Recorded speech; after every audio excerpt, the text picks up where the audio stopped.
Really? I yelled haven't- like, "What a mock!" So you would have remembered that. Were you talking about Muck the Pokemon? No, Mark. There's not a Pokemon named Mark. There should be. I'm talking about in Aussie rules when they like jump up Yeah, and grab yeah. that little oblong ball. My favorite part is when they Mama Climbs just messaged me, "Are we streaming still?" As in you and me. Yeah. Yeah. Hopefully she wasn't expecting us at 8. I don't know if I said 8. Did I say? Unfortunately not, who's here? It's all mold all we the live time. now? Yeah, we're live. Can you share the screen with me? I thought I was. No. Curious. Oh, that's right. I made the projector, but I didn't share it on Discord because I'm a pebble. Because he can't think. He can't do more than one I'm slow. thing at once. So. Okay, so the headphone thing. So I had these headphones, right? With a big long 3-meter cable, and I had them plugged into the computer, and I went to go, like, I don't know, grab something from the cupboard or something, and I forgot that this was still plugged in to the computer. Oh, so I just yanked my entire setup off the desk, and everything was fine except for the headphone cable. I don't know if you can see. Yeah, it's a little crooked. It's bent, yeah. So, like, it still technically works, but I can only hear out of one cup now when it's kind of faint. So, I went and bought these new ones. This is not a mold-free zone. This is we encourage molding in this zone. And, we did think fish got eaten. I was, like, wondering, I was chatting with the boys. I was did a practice battle with JW. We were just hanging out. I was so mad. He was asking me, like, if I was running, like, a real team or if it was a joke, the team that I was running in our practice battles. I don't remember that either. What? Me asking you if... Oh, that was JW. Okay. And I said both. It is a real team, and it's also a joke. Yeah, and then so this guy held me up for like whatever it was, 25-30 minutes, and then just sent, okay, you send, as if like nothing had happened, like no apologies for being late, no like, oh hey, I'll just be 10 minutes or something. It was just 25 minutes later, he's like, you send, and that's my first interaction with him. That was already tilting enough, and then the fact that I got swept and realized... Hey, when did we jump up? When did we switch on to this conversation? I'm so confused right now. We were talking about the prac tournament, and then you mentioned Kaga. That was a long time ago. Okay. No. Sure. Yeah. So did you remove yourself from the tournament? Yeah. Okay. We were like, he's already been removed. Did Wildcat do that? We don't know. Yeah. It happens, man. Just just chill. Let's just chill. But I also wasn't going to do 2 more rounds with this team. I changed it up immediately. All free stream. But then, like, the next day, I do this Open Great League tournament, and I get matched up against him again, and he does the same thing again. Like, no communication for the first 20 minutes, then turns up and says, send it. And so I'm like, no. And I originally said, you take the win. I'm not going to battle you. And then Buck stepped in, and he was like, I mean, if Kaga didn't message you for 20 minutes, you get the win. So they flipped it, and then Kaga spat the dummy, and they left. No, like, what's wrong with, like, that person? Because, like, you definitely want to be there on time if the practice tournament's starting. Sometimes you're delayed in the first round. That's fine. Just give us a message or something. Yeah. Yeah. Like hey, Mama Clams. How's it hey, going? MC. If all it would have taken to appease me was just, hey, sorry, I'll be 10 minutes, even 20 minutes. That's, like, not ideal, but, like, it's communication. It's respectful. Yo, what's up, Mr. Caterpie? Mr. Caterpie, hello. What is good night again? Senor Caterpie. Good night in what language? I think Magandangabi. What was that? That's Tagalog. Mr. Caterpie is Filipino. Ah, nice. So somebody knows they're Filipino. I know like three words basically, so don't get too excited. Yeah, I gotta work on my. Oh, it's Magandang Umaga. Yes, sorry, it's morning for you. My bad. Magandang umaga. I'm that means not gonna good remember morning. Yeah, so that happens. Too bad you couldn't stick out the tournament. It was definitely interesting. That team is working pretty well for me that I was running in that tournament. Raichu was definitely popping off. And Grimer put in some big work as well. So I yeah, you still liking Grimer? Yeah, I like Grimer because it beats all the fighter types, and all you need is one. If you have one poison jab lead, you can beat Toxicroak too. So that's a very important announcement, Mama Climbs. I'm glad I know now. That's very cool. I just went 5-0-4-1-5 with Shadow Electro. Wow. It's because you tanked so hard last night with all the mean teams you're running. So your underlying elo is so low. Yeah, thank you for that. She is really confident tonight. Holy smokes. Well, you're like, we could better take her down a peg. Yeah, it's okay. Stream with Camo was really good last night as well. Yeah, that was really fun. I got to sneak into the studio, chime in every once in a while. It was only right since I helped Camo with his team building. So, yeah, you deserve we did do a practice battle. Not sure if you saw that. Didn't go great for him, but Was this a Firefly battle or a Great League? This was for regionals. We did Open Great League. Yeah. He got a little, he did lose 3-0, but it's a good learning experience. I'm sure. Okay. That's the way it goes sometimes. Sometimes you lose 3-0. Sometimes you get 3-0'd, right? Yeah, and if you fish, you lose 3-0 a lot.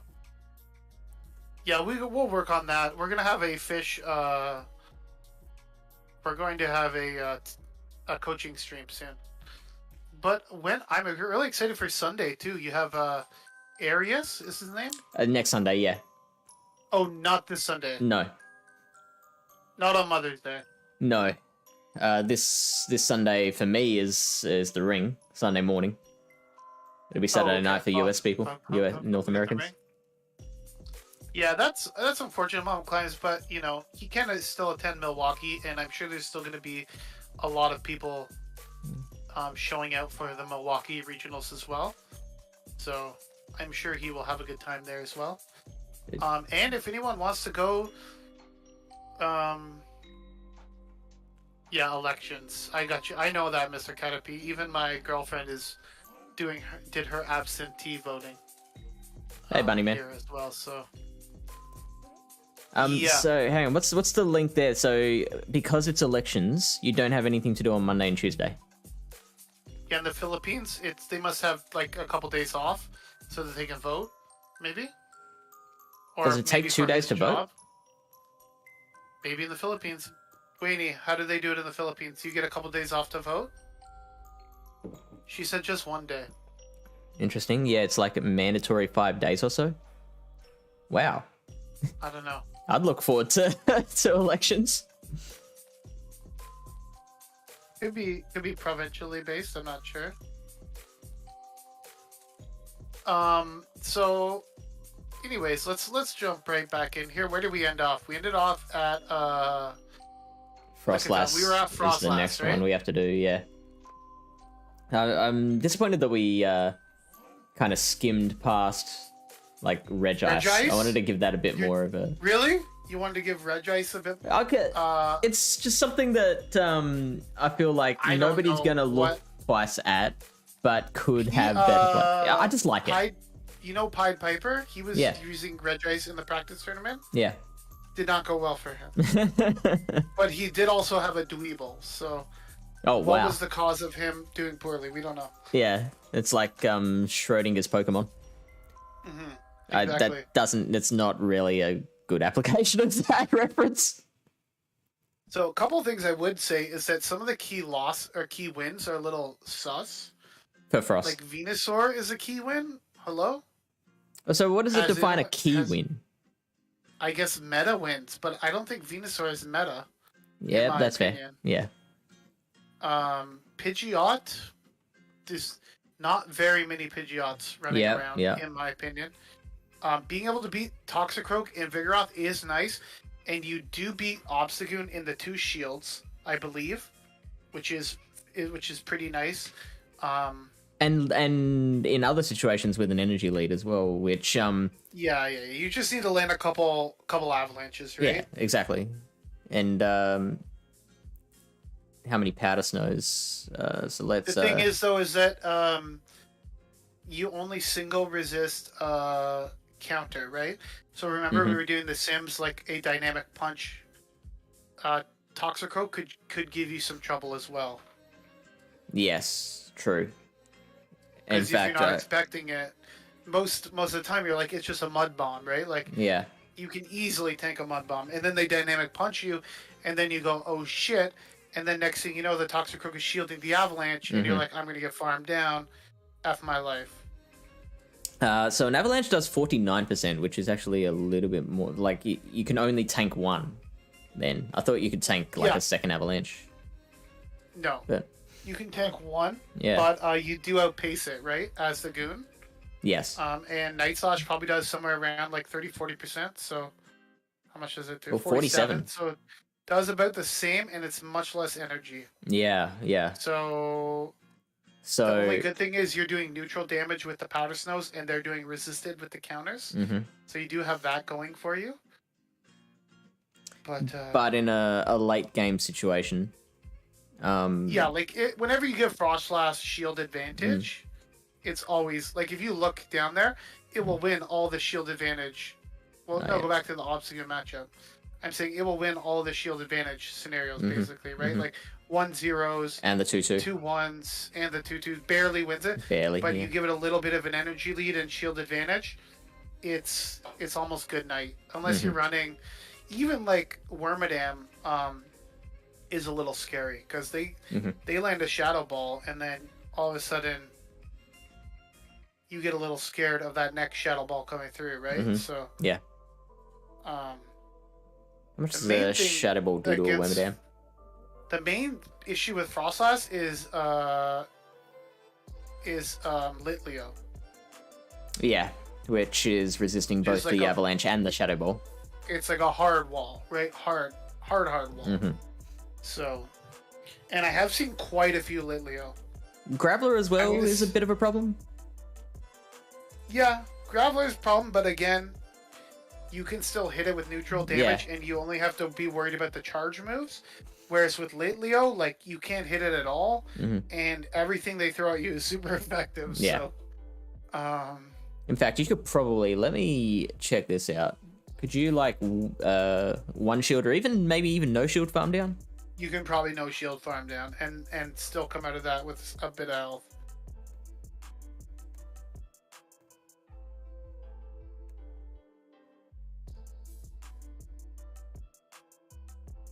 Yeah, look at that. Also, look at how wonderfully slow that's going. Good luck, Lilybear. That's with. Hope I put my first team in. Not going back now. Lilybear, can we please talk about your team? Did you please change one of your Pokemon so that you're not so weak to Wormadam? I was trying to reason with her in the chat. She said she didn't want to change Beware. Yeah. You do realize you have 3 fighting types on your team, okay? And a Alolan Ninetales. How are you going to beat a Wormadam? Please tell me. I am always supportive of people who want to do things that the majority aren't doing. So if you want to make Beware work, I don't mind if you run non-meta, but don't go psycho on me, okay? We don't want to hear problems. We want to hear solutions. Okay, we don't want to hear for Worm and A-Tails for Regice, I completely think that will definitely help you a lot more. You're still a little weak to fire, but you know what?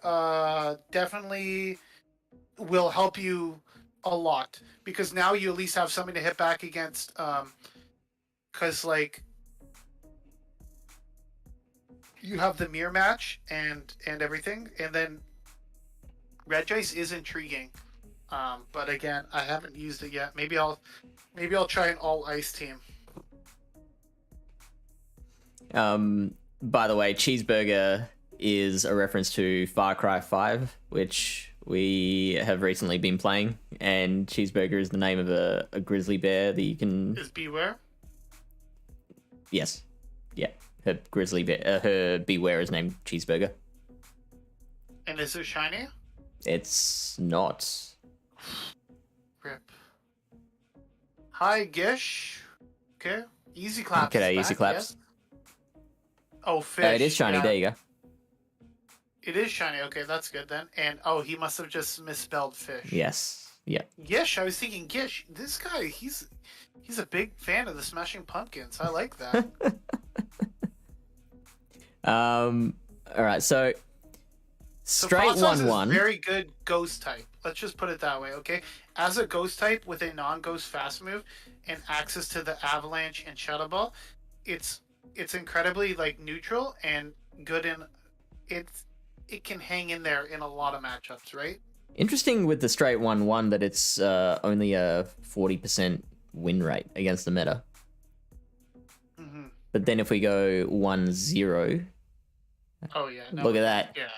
One loss, and it's against Litleo. Frostlass. So that's insane. I'm telling you, shield advantage Frostlass is absolutely like super scary. What about the 2-1? Probably not quite as well, but second loss. So Litleo Victory Bell. Victory Bell. For all those people running Shadow Victory Bell in this cup. Haven't seen many Shadow Vics yet. No. That's right. I need to bring up the usage stats.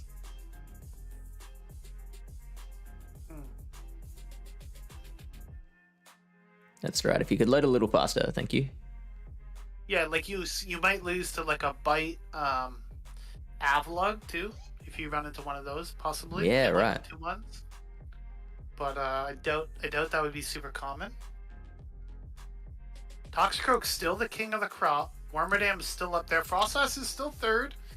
I think Vig and Tox have been flipping back and forth. Yeah, personally, I prefer Vigoroth just because of the... I think it's... Like, you lose to Toxicroak, right? But you do better in, like, other matchups. Like, Vigoroth does better against Frostlass, I think, right? Does it?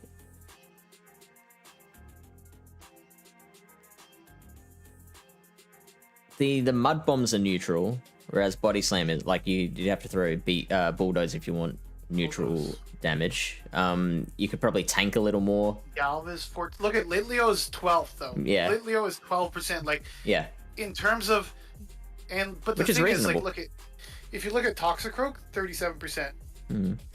Its hardest counter basically is Wormadam at 30%.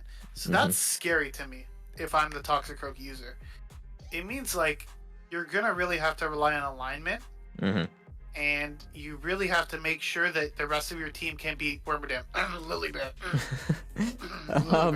Well, that's why I have gone for Hera, because Hera does have that play against it. You need to run close combat, obviously. I don't like saying things are bait dependent. I just like saying things are like you need to land the close combat. Whether that's you bait with the rock blast and then you land the close combat, or if you just throw the close combat and they call the bait. Both work. Well, I mean, if no, you're right. Because sometimes they just call the bait, right? Yeah, And then you just go straight close combat and you're fine. So, especially in the lead scenario, I'm a little pissed off right now with the not being able to transfer fast move damage. It's really annoying. Well, that's another one of those things that I'm like, that can't have been their intention when creating the dynamics of the game. So like, I'm Why not? Because that transferring fast move damage has been there for like years. I know. Now all of a sudden, doesn't mean it should be. It definitely should be. Like there have been bugs in the game for years. Strategy mechanic. It's something that you can exploit, sure. It's the same thing as if I want to throw denial. a close combat and dip out, and they sneak through a move, why do I need to take that confusion on my debuffed Heracross? Because practically everything that Pokemon does is all about making this like a real world thing, like pretending this is all real, not just a computer game. Like that's why they don't like giving us the numbers for their stats and stuff. You have to go like to a third-party source. I guarantee you we're gonna be able to switch transition, like we should be able to transfer charge move energy like that. I disagree. I think it's, well, I mean, I don't know whether they will keep that or not. It makes for a much but better, I don't think it's much flexible, much more dynamic game. I'm all in favor of anything that increases the strategic depth of the game, but I don't think that is. I don't think that's a necessary. I think we can find other things that aren't like world breaking. Because you can't. Then you're relying on denials, right?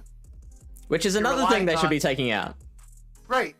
So then let the move go through, but let me be able to transfer it if I want to. Like, don't force me to try to get a denial just so I don't have to take a confusion on a close combated Heracross. Or just introduce status effects or something. Like, why do you have to rely on bugs? That's not a bug. That's a mechanic of the game, being able to switch out. A mechanic of the game implies that that was his intended I believe it was the intended purpose, in my opinion. I mean, I'm not on the inside of Niantic, so I can't deny, but as long as I've been playing PvP, that's been a mechanic in the game. And like I said, I'm completely on board with equal playing field when it comes to sneaking and denying and all that shit. But when it comes to just being able to do simple stuff like transfer energy or things like that, it's not that complicated. It just adds like a little bit extra depth to the gameplay, right? Which I think I agree. Extra you can add like that will just allow skill to rise to the top as opposed to RPS, which is the thing that I don't want RPS to take over. Hera is a bug, but it's also a. I guess we got to remove her from the game. So. Forretress only 5%. Have we done Forretress yet? Yeah, we have. Okay, Fish. Stream's over. Thank you so much. That's a good debate. Thank you so much for coming.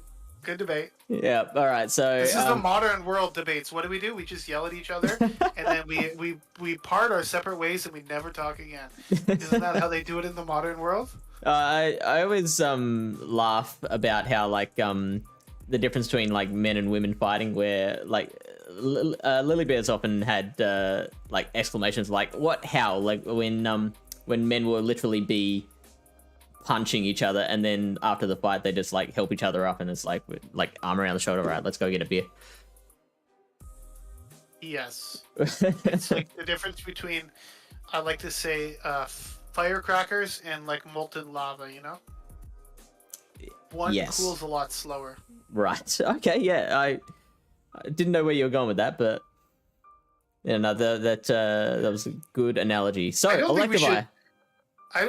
One thing quick, I will say to Lily, but I don't think we should stereotype men's arguments as being dumb. I think there's definitely a sliding scale when it comes to everything, but no, all men. Are you not hashtag not all menning right now? I'm just hashtagging. let's just use common sense. I don't know about Electivire. Mine are for sure. Okay, well, maybe that's an Australian thing. I have no idea. Arguments being dumb. Or men. Or men being dumb. Australian men. I don't know. Electivire, I feel like it's like so it gets to those wild charges in 10 turns, which is like very handy in a closing situation. Hisuian Electrode does the same. And I think they're the only two. Hisuian Electrode is probably better than Electivire if you want to rock a Thunder Shock user, but... Why? Just for the added bulk. How much extra bulk is there? They're both pretty glassy, so... Oh, look at the 15, stat products. 53. I know 15, Electrode is bulky. I know Electrode is bulkier, but like how much? It's not bulky, but compared to Electivire... 80. That's a fair bit. I was thinking Electrode was like in the 16s or something like that. Its defense is at least higher than the attack.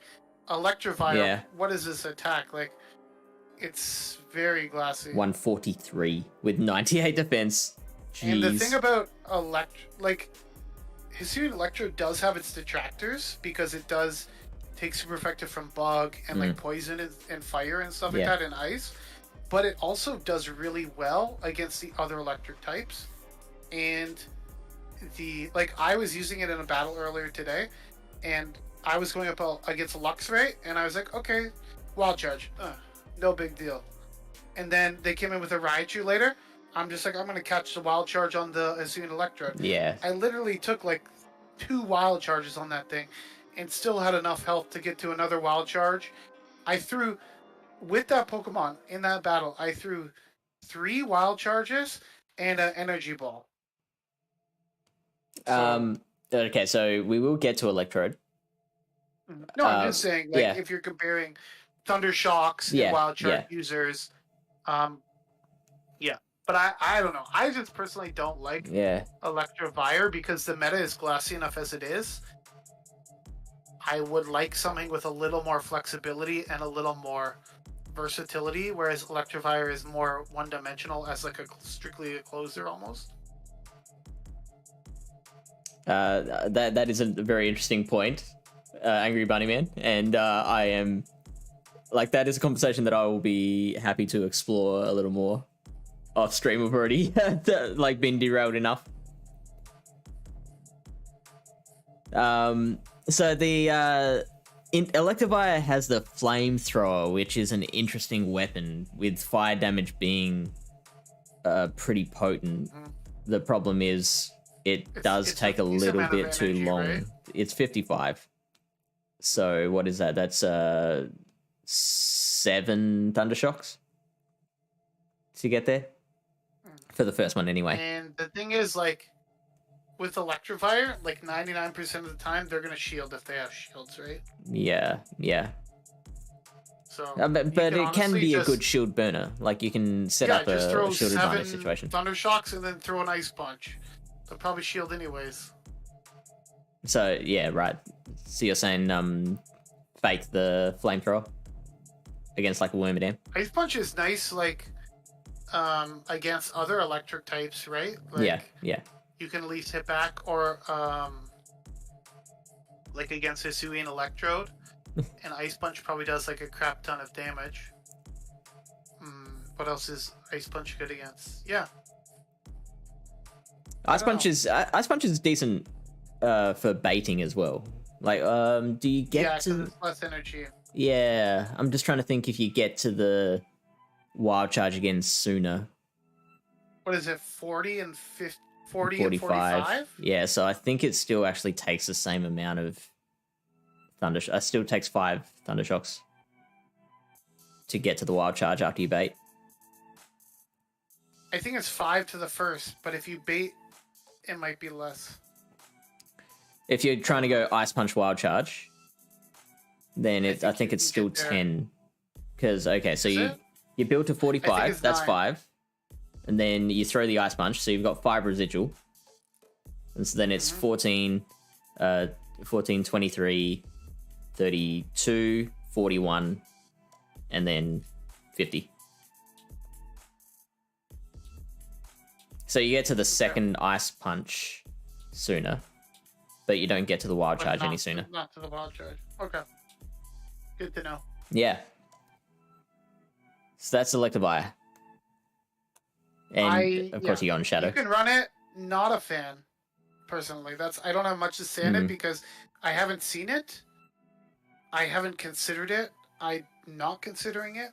Yeah. Listen, I'm running a team right now. I'm testing out with 6 electric Pokemon. Okay, I'm not using Shadow Electivire. I always like to like, rather than I wouldn't use this, I'd be like, if you were going to use it, how could you make it work? You need a Chansey on your team, maybe. So you can save the shields. That's a good idea.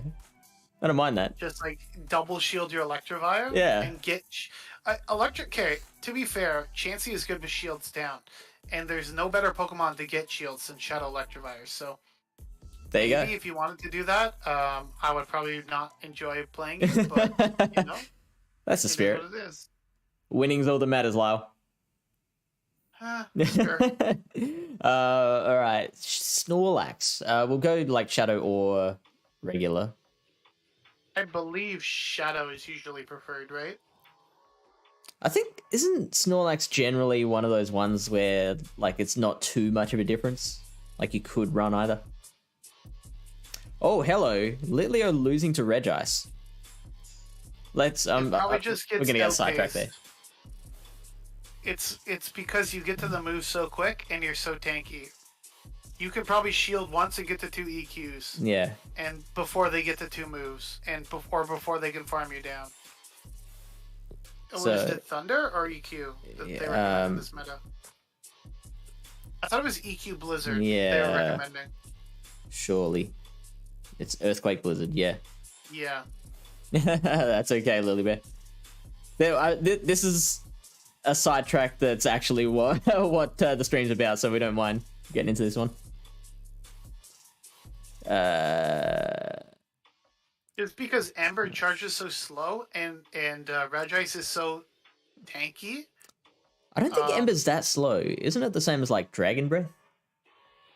It's a standard. It's an average, I think. Like 3 energy. It's a 2-turn move, right? It is.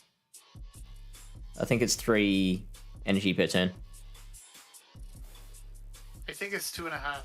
Let's see.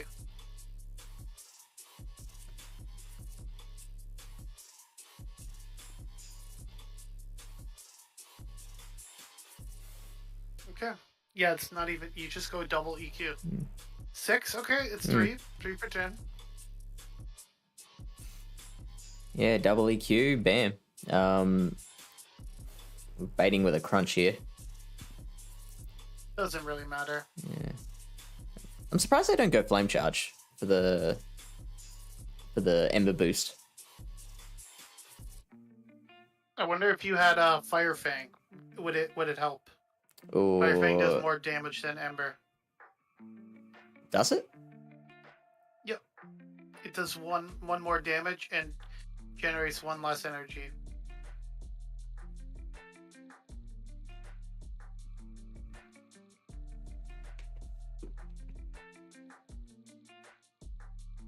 Regice still wins. It's a little closer. It is flame charging with that one. Interesting. So you get a little closer with the Fire Fang, but not substantially. With the Ember. But are you going to choose to run Fire Fang on your Litleo? I saw one person at least running Fire Fang. Like I said, it's not that much different. It's just 1 per 2 turns. It's 1 less energy and 1 more damage. So it's not that big a difference, right? Like.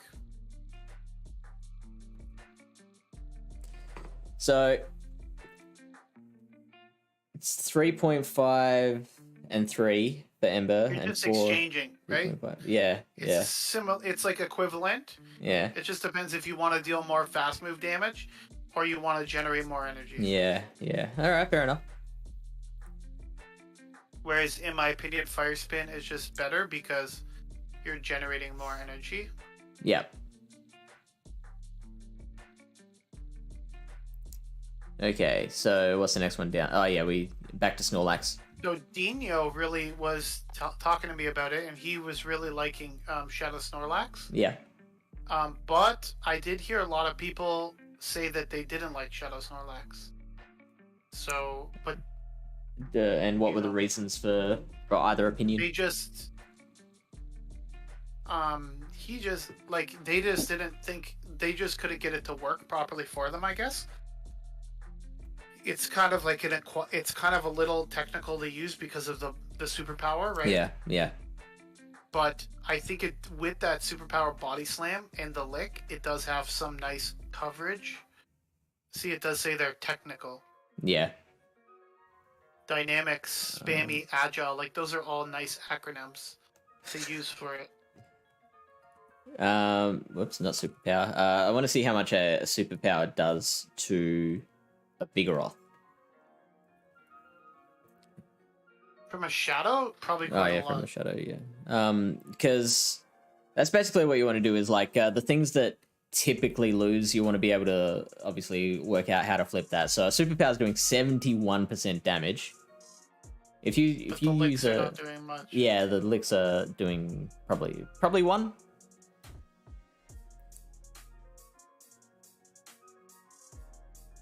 Yeah, 1 damage a piece. Mm-hmm. And the counters are doing 6.5% damage. Like, I don't know the Snorlax matchups quite as well, but I do know from the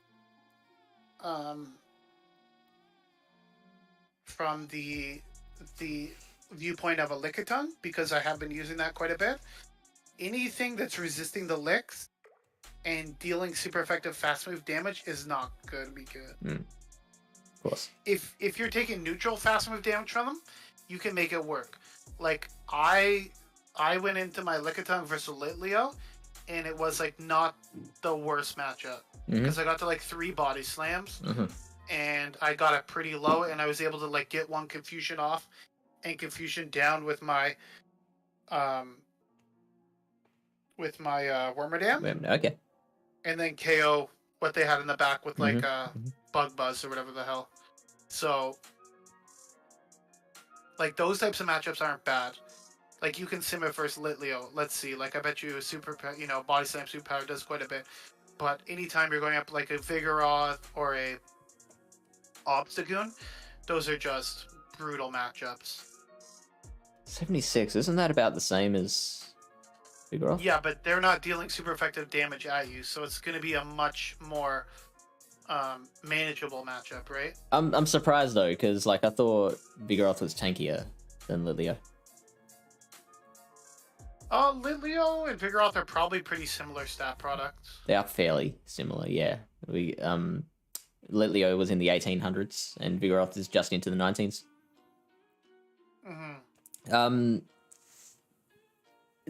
Just kind of a generalist, would you put it in that category?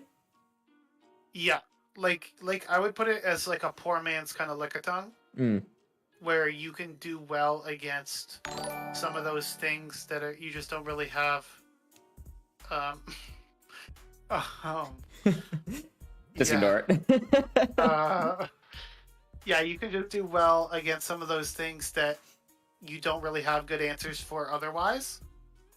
And even if you necessarily don't win, like against a lot of the electric types, let's say, you don't necessarily want to take a wild charge, but you're going to put in some good work with the lick and the body slam damage. You can get some shields. I think it's flexible to have on your team, because like you said, even endgame versus like a Vigoroth or an Obstagoon or something, you can always like body slam, superpower, do quite a bit of chip damage there. So, and it's one of those rare Pokemon where you don't feel the need to, like, if you're at close to full health and you're against a Pokemon that can Wild Charge you, you can let that go. Whereas most things in this meta, you're really pressured to use that shield.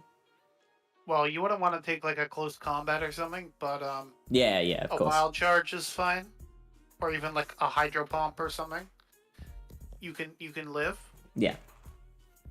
So that's if you want a bit more bulk in your team, that's what you'd use Snorlax for. I would say that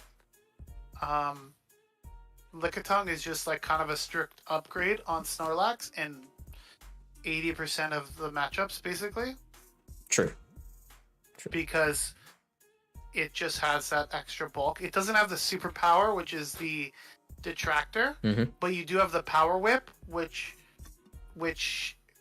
kind of does help in certain matchups, whereas like you don't have the superpower. Let's say it helps Lickitung versus like Lantern or Graveler, things like that, where you can throw a power whip and you don't have to worry about debuffing yourself or like baiting with a body slam. You can still bait because the power whip's more energy. But... But there won't be too many situations where Power Whip would be the preferred move. Even steals that resist the body slam would also be resisting. Power Whip does more damage, so sometimes like endgame, if you can only get to one move, you can always throw like a Power Whip, or as opposed to a body slam. Yeah. So. Sizor. I know one person that has been using this quite a lot and has been really enjoying it. It definitely does different things to what Wormadam does. It beats Wormadam, which is kind of big. That's a big thing, yeah. You generally lose to the fighters. Like Vigoroth, it loses to. Toxicroak, it's a little closer, but it still loses to. I'm going to assume it loses to Heracross. It loses to a lot of the electric types just because of the resisted bullet punch. Cleans up Frostlass. Yeah, of course. Any of the steals, any of the a lot of the poison types that don't have counter, like that have like poison sting, poison jab, you're gonna be loving. Or like Beedrill, right? Again, another poison type. But there is quite a lot of electrics. Like you wouldn't want to run the Sizor into let's say a Lantern. Double resisting the bullet punches. That would end quite poorly for you. Yeah. I also don't agree with this moves suggestion. I think just Night Slash, X Scissor is a more versatile. Just consistent because that Iron Head is kind of like a little bit extra energy to get to. You already have the bullet punch. Sometimes you might need that X Scissor, maybe against a Hisuian Electrode or a Obstagoon, let's say. Something like that, right? You'd probably need Iron Head against Tox. I don't think so. You could probably just Night Slash. Against Tox? Yeah, like Iron Head would KO it for sure. But I don't it's situational. I still think it's where you want the Shadow Sizor is with shields. Of course. So if you get that boost, you're looking pretty good. So I get no, never mind. I was gonna give a situation that was probably never gonna happen. So fair enough. Lantern. Very strong Pokemon. Great Frostlass counter. Great Frostlass. You could run Spark. You can run Water Gun, depending on what you need from your team. If you need more of a Litleo coverage, you can run Water Gun. But then again, it does fine against Litleo with Spark. What it does well with Water Gun is it really just melts down some of the other electric types. And Graveler and Golem as well is much more fun matchup for the Lantern if it's got Water Gun. Yeah, so like Water Gun Lantern does pretty darn good against Shadow Magnezone. as well. Right, yeah. Because you're only taking neutral. They can wild charge you, which you can live.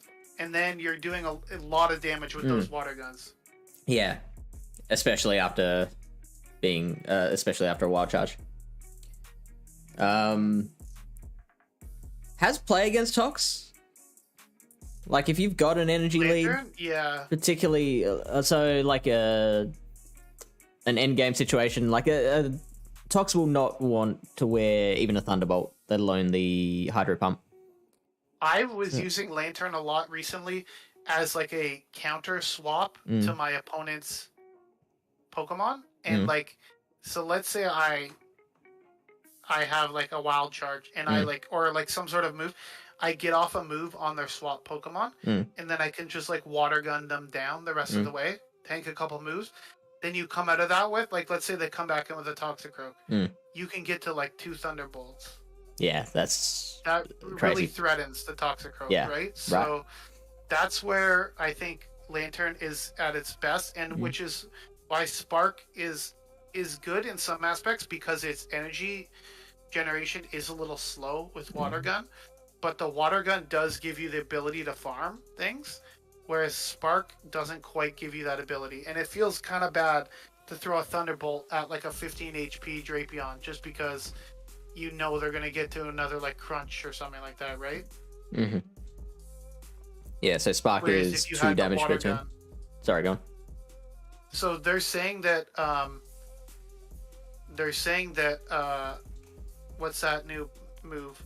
Rollout might be a Spark clone. Yeah. Possibly.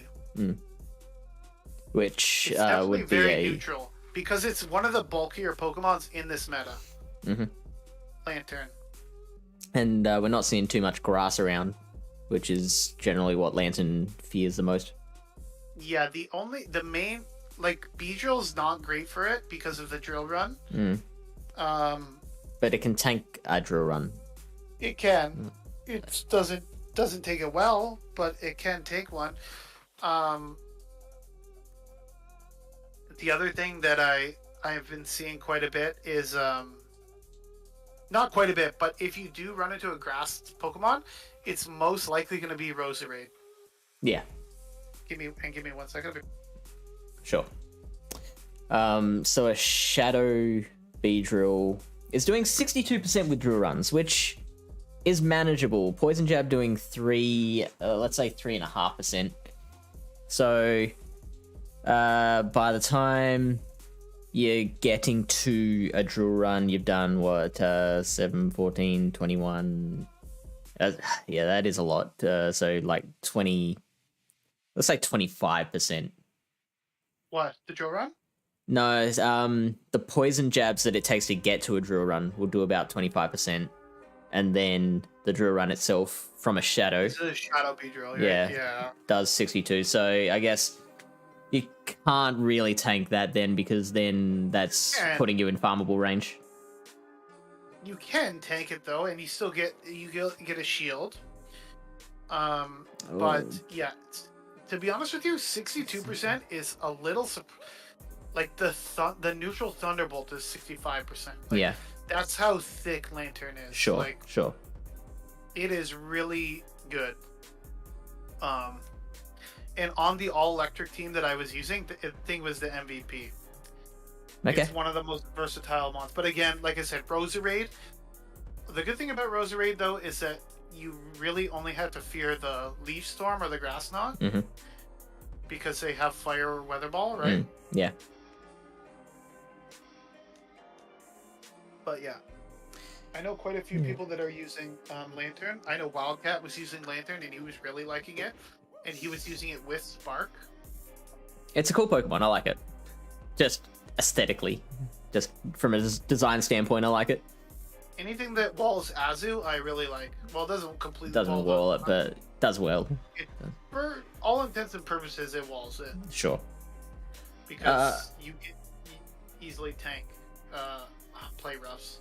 Let's get to Bunnyman's question quickly. Sizor feels like a good on paper mon in this meta. How do you figure where Frail is too frail in a fragile meta? Also, when boost in with Night Slash, can dramatically change a match. It's on the edge of, so like it's kind of in almost in the Shadow Electivire range where it's so glassy that the shadow actually helps it, you know? So where it has the advantage over Electivire is the typing. So we're looking at more general concepts, like if we were to apply a rule to like any situation where a mon is glassy, how do we decide that like this is too glassy? I would never say anything's too glassy. If it's ranked this high, it's definitely good, right? Like if it's too glassy, we're talking like Attack Deoxys. It's just unusable. So why? Like, can you nail down what makes one? It can't even survive enough resistant moves in a good matchup to do anything impactful, right? Sure. Whereas with I've used Shadow Sizer before. If you get that thing in a good matchup, look the fuck out. That thing is gonna pop off. Right. Like they save swap an A9, let's say it's Lily Bear, and they're like, oh no, this is a bad lead. We're gonna save swap our A9. You come in, bullet punch the shit out of that thing. Next thing you know, you come out with 100 energy. They come in back in with a lantern. Okay, no problem. Night Slash. Couple bullet punch, Night Slash. Couple bullet punch, another Night Slash. And it's just like, holy crap. And then you get a boost. I don't know. And so you need shields, but it is very. And the fact that one other thing I will say is the fact that it can beat Wormadam, and the fact that Bug Steel is such a strong typing in this meta are like very key factors to it, which is why I think it is ranked so high. But then you were also saying that you're probably not liking it for your own team. Yeah. So why is that? I just prefer to run other Pokemon. Like, if I wanted to build a team around this, I could. But I just don't think it fits in with my current team. I prefer Wormadam Trash over Sizer. Yeah. And then don't think I would want to run 2 Bug Steel types on my same team. Yeah, it's risky. Just because of the Litleo pressure, and even the pressure versus a Roserade. Something like that. Yeah. Or against a Lily Bear friggin' what is Beware. that thing called? Beware. Not the Beware. Cheeseburger. The other one. It's a Strikeout. Oh yeah. Something like that, right? So I just would like a little balance. Yeah. So like I said, Astro is running this Pokemon.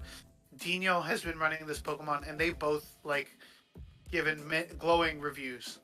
I'm not saying you can't run it. Personally, I like Wormadam better just because it does much better against the fighting types while doing a lot of the things that Sizer can do as well, just because of the bulk of Wormadam. So it's that's what you should have answered. Just it's complicated. Next question. No, it's not. I wouldn't say it's complicated. It's just very situational. And again, any Pokemon that can beat Wormadam in this meta is a good Pokemon. So I would not underwrite it, but I just think the bullet punches is a little riskier than the confusions. So you're basically saying like the general concept when analyzing any glassy Pokemon is just you've got to weigh up the wins and losses, the pros and cons of that particular mon's skill set, and decide if it's worth it. Considering you can only bring 6 Pokemon. Glassy is glassy, right? Like, if I look at my Firefly team here, Firefly 2, okay, I'm running a Raichu. Raichu's glassy, right? Yeah. But so is Shadow Magnezone. I'm also running Shadow Magnezone. That's extremely glassy. Yeah. But it has a play in my team, whereas Sizer doesn't quite fit that role that I need. So instead of running Sizer, I'm running Shadow Magnezone. It's a steel type, but it deals electric damage as opposed to steel and dark type damage, right? So to answer the question of like how glassy is glassy, I would think that just like finding an average amongst the Great League meta and then being able to delineate a line there, and then just anything below that line you'd consider glassy, and anything above you'd consider bulky. So like I would put that in Great League, I'd put that line somewhere in like the 1800s, maybe like an 1850 or something like that. I like to think of it as, do you need shields to do what this Pokemon was meant to do?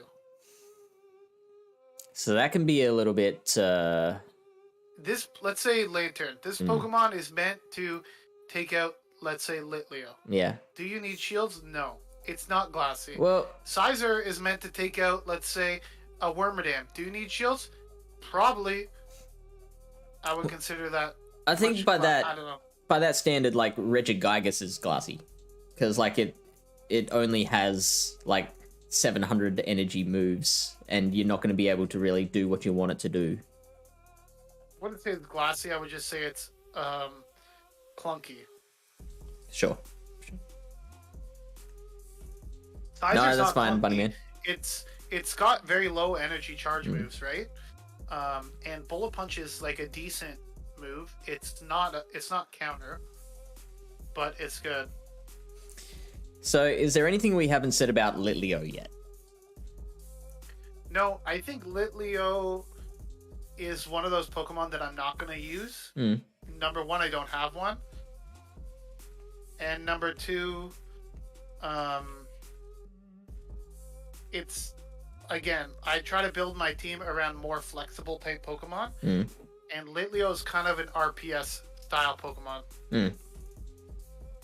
Right? So it's either hard countered or hard countered or does the hard countering. You're kind of relying on alignment. Whereas earlier we were talking about Heracross, how even in certain matchups like against Wormadam, it can flip that matchup, right? Or even against a flying type, you have Rock Blast. So it's a little more versatile. Whereas Litleo, if you go up against like a Vigoroth or a Water Gun Lantern or an Obstagoon or something like that, you're just done. Thank you for the follow, Theseus1. Hopefully I pronounced that right. What's up? I kind of agree. I guess it's just the thing, the allure of this Pokemon is that it's like the best and only fire Pokemon really in the meta. That and Pyro. If you don't have the XLs for just Litleo. A strict downgrade. Yeah. Downgrade, right? In terms of obviously accessibility wise, Pyroar is better, easier to get. But Litleo obviously the better just Pokemon. A strict upgrade. Ember is probably better than Firefang. Yeah, it is, I think. Yeah. And Crunch is better than Dark Pulse. So. The thing that I'm hesitating on is like fire damage is also quite neutral against everything else. So that gives extra points to Litleo. It's very targeted. There's not a lot of water though. But like again, there is the Gravelers. There's a lot of counter users in this meta. There is quite a bit of Lantern, but there is, again, like we're seeing in the top rankings, there's a lot of Frostlass. There's a lot of Galvantula. There's a lot of Beedrill. There's a lot of Wormadam. So there's a decent amount of Magnezone. Yeah, that is pretty funny. But you see the matchup there with regular Magnezone, 506 battle rating. Yeah, so I mean, it's very interesting. That tells me regular Magnezone. That tells me the Magnezone's getting through a wild charge. Yeah. Yeah, it can't get it that low without a wild charge, which is really interesting that it can tank a wild charge from a non-shadow. Obviously, a shadow probably is not going to get to the bait and a wild charge. Yeah. So 70% for 100 energy even, 100 damage even. That's good for the OCD. Shadow is doing 84% damage. Which is why I prefer the Shadow just endgame wise. Yeah. I ran Firefang on Litleo in practice. It's far worse. The number of battles I lost in one of a charge move was high enough. I switched back to Ember. Okay. That's a good point, Angry Buddy Man. You know, those they do add up, so. So Firefang obviously being the high damage move, you're your intention with that would be to forego shields. Like you're relying on fast move pressure for that. And at that point, you would just want like some. If you could get it, like you would want a shadow, Pyro. like a Houndoom, but they don't have. Okay, it's not eligible. Sure. You know what I'm saying? Like if you're gonna be dealing more fast move damage, you want to maximize it as much as possible. Like we're talking like Razor Leaf or Charm and stuff like that, right? Where you go Gardevoir or Victory Bell because you're just going all out on the attack. Oh, I mean, fire damage does so much more in this meta than grass does. So I wouldn't say if you want fast move pressure, just go with a Razor Leaper. No, I'm saying the difference between Ember and Fire Fang. Sure. Yeah, okay. If you are running Fire Fang, it's preferred to be run on some sort of shadow Pokemon. Yeah, where you can dish out, where you can ramp up the Fire Fangs more, as opposed getting to more bang for your buck. Where you want to, you might want to charge up a bit. Yeah. And I think Ember is still above average damage, wasn't it? Probably. Yeah. Yes, so you'd call three in average. Okay. Yeah, Ember is like pretty balanced. I think they Ember's bumped it a while ago, right? Did Ember's they bump the damage or the energy? No, I was gonna say Ember's a clone of Dragon Tail, but with 2 turns. But no, Dragon Tail's 3.33 damage per turn, I think, whereas Ember's 3.5. They're both 3 energy per turn. No, oh, really? Yeah. Dragon Tail just seems like such a better move than Ember, though. Maybe Dragon I don't think it is. Just a better typing. Maybe that's it. So, oh wait, 4.33, not 3.33. Yeah, there we go. Dragon Tail is busted. Yeah. Don't even. That's why you can't even mess with my boy Dragalge. Oh man, they banned Dragalge from this meta. Oh god, it would have been so busted. Holy smokes. Because Dragalge doesn't even do that bad against Frostlass. Like I'm telling you right now. Far out. Yeah, those Dragon Tails, man. They do a lot. It gets to Aqua Tail at the same time as last does Avalanche, right? 12 turns each? It's 4 Dragon Tails to an Aqua Tail. Yeah, which is 12 turns. Yeah. Crustle. Obviously, I only saw a couple. It's got something going on. It beats the bugs. It beats Wormadam. And less. You obviously don't want to take a Iron Head from a Wormadam, right? But, or a Sizor. It beats Obstagoon pretty narrowly, but then you start getting walled by like a Toxicroak. You get pretty hard walled. Yeah.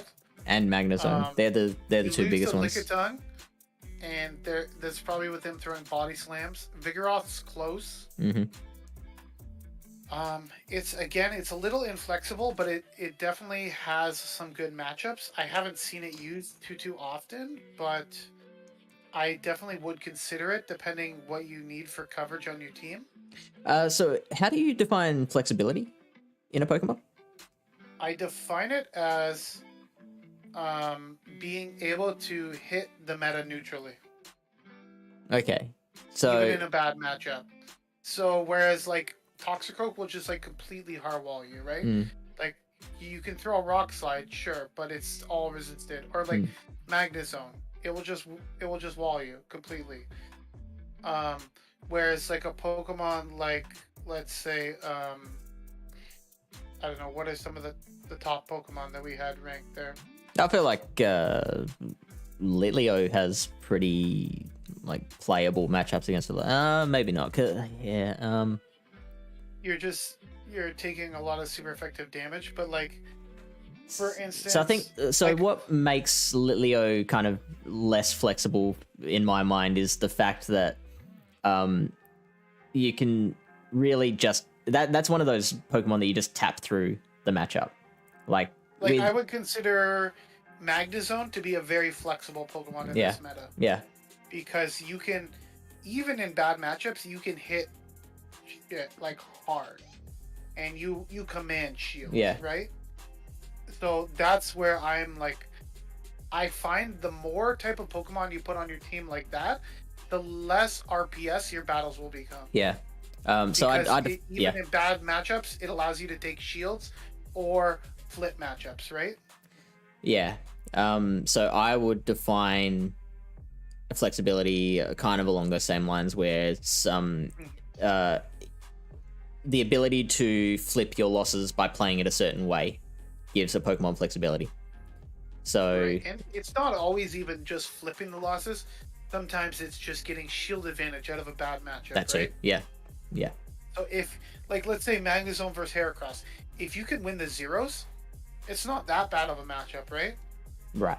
Because Wild Charge you outpace it, number one. Number two, Wild Charge just wrecks. Like a lot of the fighting types. So Vigoroth, very flexible in my opinion. Just because of that body slam spam, the counters are doing like pretty good damage. Like even against Toxicroak, if you can get somehow to like a bulldoze, that's gonna do a lot of damage. So make me an argument over on why you would run, say, Lollan Graveler instead of Crustle. Why would you run a Lollan Graveler over Crustle? That is a good point. I just think Electric is a better typing in this meta. Having that a Volt Switch as a fast move is going to be much more valuable as opposed to having Smackdown. Smackdown, because of the fact that no ground types are allowed.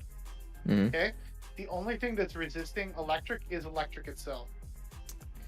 Which then Graveler has pause and Grass. I think there are less meta Pokemon resisting Smackdown than Volt Switch. I think but Tox Graveler is does the big really one. well against other Electric types, right? It because does. of the Stone Edge Rock Blast combo. And resisting Electric. Resisting Electric itself, you're gonna be doing well. In other matchups, you're gonna like that Volt Switch more than the Rock Blast. Like let's say against a Toxicroak, like they're not gonna want to take a Stone Edge. Let me just put it that way, okay? Like a Rock Slide is one thing, but a Stone Edge, especially with like if you take a Volt Switch or two, because I've been in that matchup with Raichu before, where I'm up against a Toxicroak, and like depending on how much help they have, like you can Volt Switch them down. So yeah, that very good points. What about oh shoot, I had the consistency of a Lollan Graveler. Like there's a few of those matchups baity. Yeah. It is a little baity, I will say. A Lollan Graveler, and it does get kind of wrecked by the counter users, but the ability to have that Stone Edge is nice. Yeah. It's got good closing power. Yeah, against like because some of the popular ones like Toxicroak is rough. Yeah. But Heracross, like I think a Stone Edge almost basically like one shots a Heracross. So and although I feel like Rock Slide does a decent amount to a Heracross as well. Crustle actually can beat Heracross. Right. I don't know if you remember back to any Lunar Cup battles. Yeah. Well, the Rock Blast is super effective. I beat you with a. Hey, Ash. I double shielded the lead in our third match in the Lunar Cup I BTW. think that was my. You said I was lag. That sounds like me, yeah. Unfortunately, but I believe that was like my first loss of that month. Like for a long time, I went like 17-2 for that month for a while, and then like that was way back in the day. You didn't even know me that well. Yeah, that's right. It's like this fucking guy in the BTW crew beat me in like 7 straight practice battles, and then beat me in the thing. Yeah. Let's check. Let's sim this. Let's see the 2 shield. With which Heracross? Yeah, Heracross, Crustle. Let's see.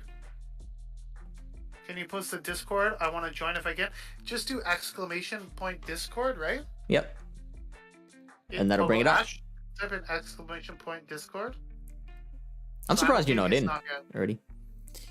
So if and you that sneak is X's. Oh yeah, like so baiting with 2 X's though, and it's still a simultaneous knockout.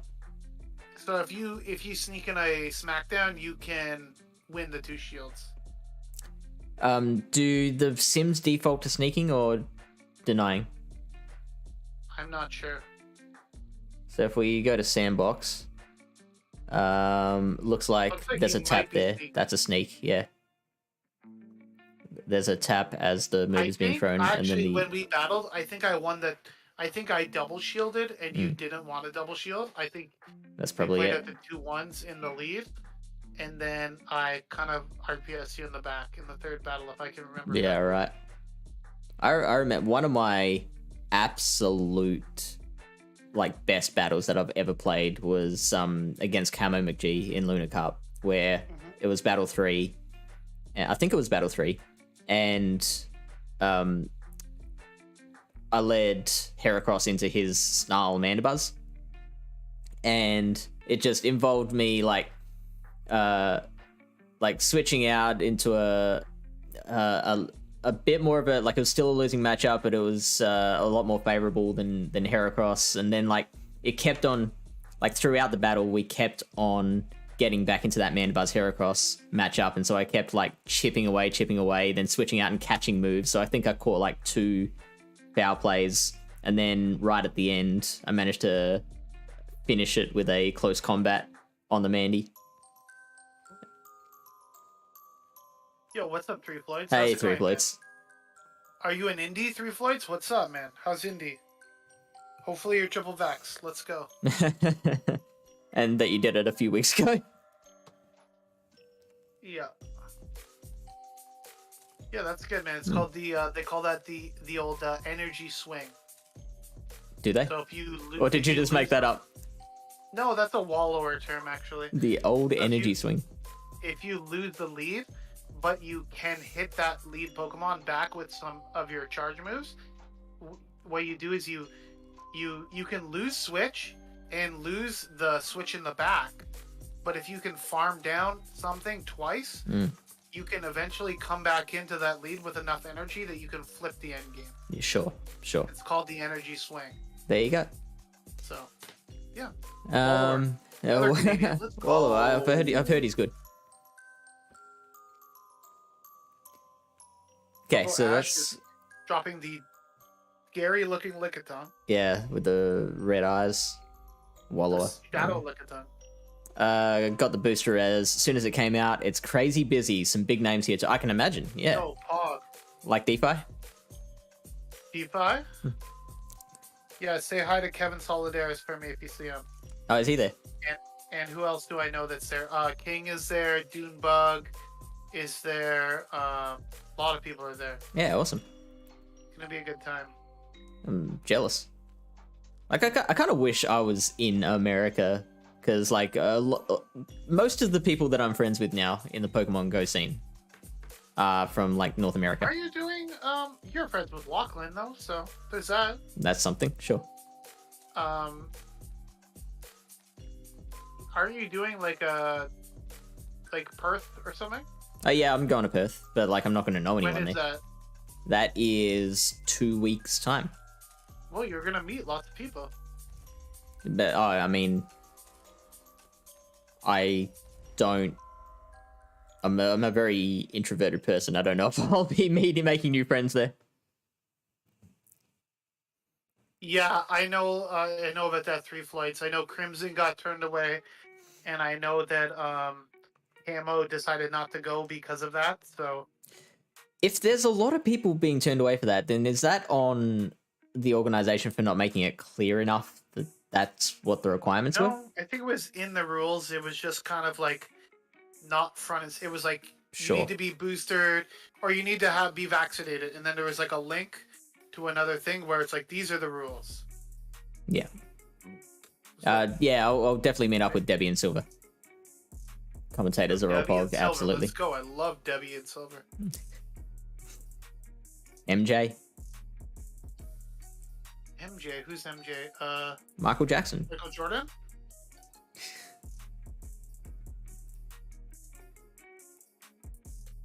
So, Galvantula. I'm surprised Very it's this good. far down, actually.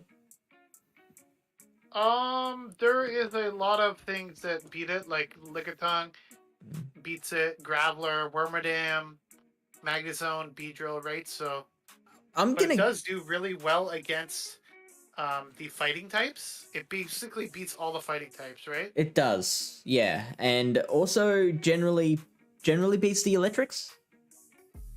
Like, it depends. It doesn't beat the electric seals. Electric steel, so Magnezone. Oh, I don't know MJ get it. Oh yeah, I know the name. But that's unfortunate. That's unfortunate. Actually, I drank a whole one of these, so I'm gonna need to go to the bathroom. See you stall for a second. Okay. Yeah, so we're just having a good time here. No big deal. That'd be a life lesson to y'all. Like, if you want to go to regionals, make sure you get your booster shot with more than 2 weeks out. Not that I'm saying that you need to get your booster shot. I'm just saying if you want to go to regionals, you need to. And I do not work for Play Pokemon, so you can take it up with them. This is just a public service announcement to make sure that you don't travel somewhere and get turned away, because there's nothing worse than planning something and then not being able to do it because of just unknowing of certain regulations that they have in place. Again, this is not a government thing. This is all done by Play Pokemon, so just be careful out there. And I think it's going to be the same requirements basically everywhere. So we are at Galvantula here. Galvantula has been really good in my all-electric team that I've been running because it does pretty well against the other electric types with that lunge, and it does well against the fighting types. I did not realize it beat Frostlass, but that is pretty interesting. And as well, I'm running Galvantula because I need electric types that are neutral or resist ground. And it is one of those Pokemon that does that.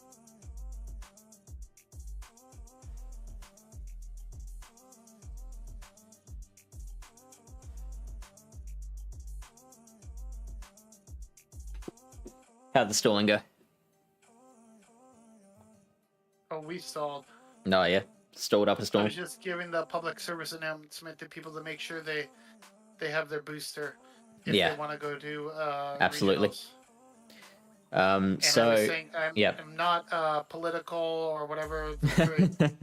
It's just the facts of the Play Pokemon network. Yeah, so. Totally.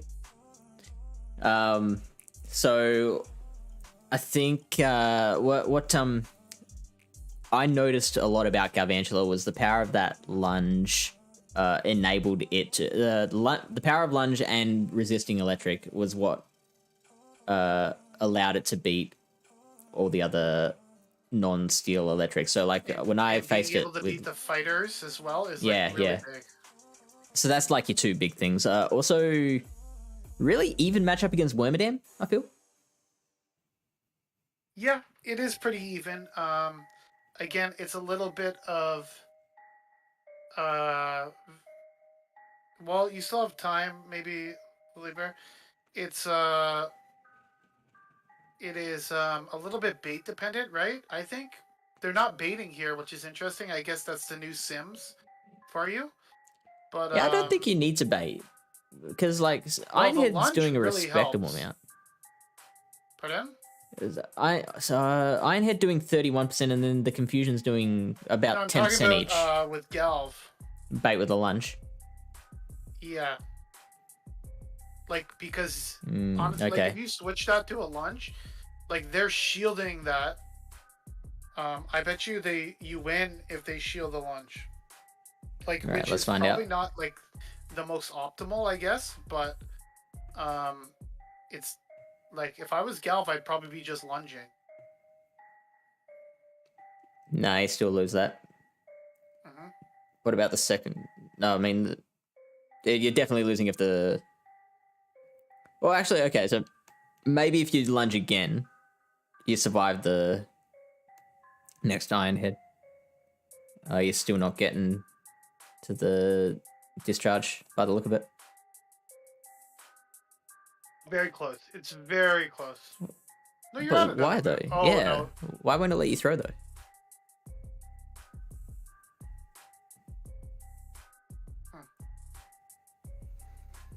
Maybe you die before the energy registers, or no? So, hang on. So the third Volt Switch is a sneak. So throw then. Under tap it. So... Wait. Okay, there you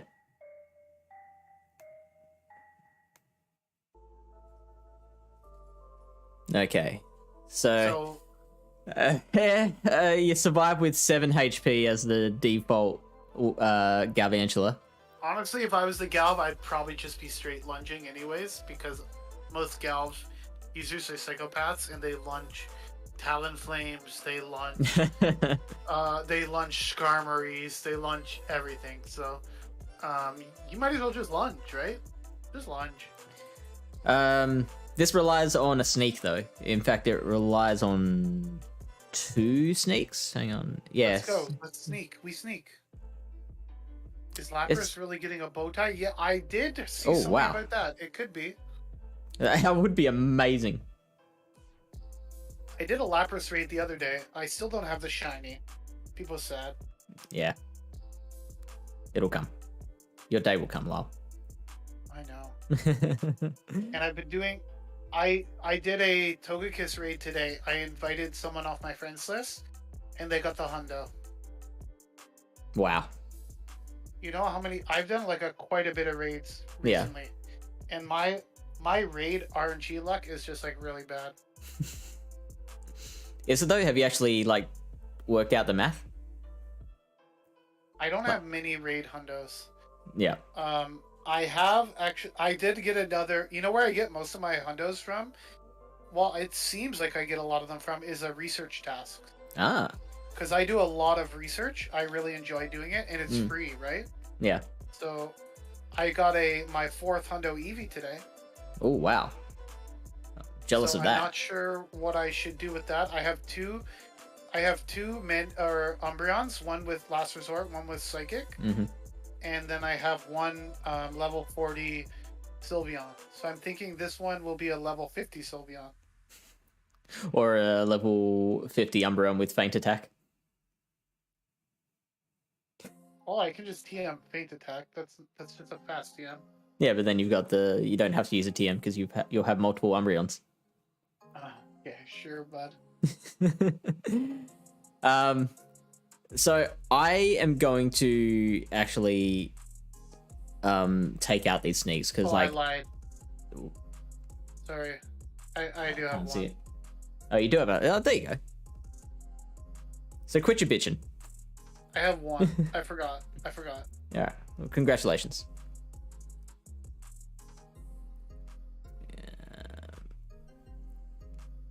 I'm still waiting for a Shundo though. Okay, Slifer, you know Slifer. You've never had a... Yeah. This mofo, okay? On GoFest last year, he hatched a Magikarp, and he was like, "Oh shit, this thing's shiny." And then like a couple hours later, he's doing a 4-star search, and the Magikarp pops up. Yeah. I'm just like, you motherfucker, you hatched a Shundo Magikarp. Okay? Then Paris Spotlight Hour, like 2 months ago, hatches a Shundo Lucario. Okay? Yeah. Then, a couple days ago, he messages me and goes, "Yo, look at this. I just got a shiny Shadow Drowsy. And the IVs are 14, 14, 13. So that's if crazy. You purify it, that's a Shundo Drowsy. This guy. 3 this Shundos. guy. And he's always like, I'm like literally hanging out with him. He's like, "Oh, I don't even play like Pokemon like when you're not around." I'm just like, yo, bro, like you're just making me feel so bad about my life right now. I have a friend who got into Pokemon Go just because like it encouraged him to go for walks, which like Niantic would love hearing that.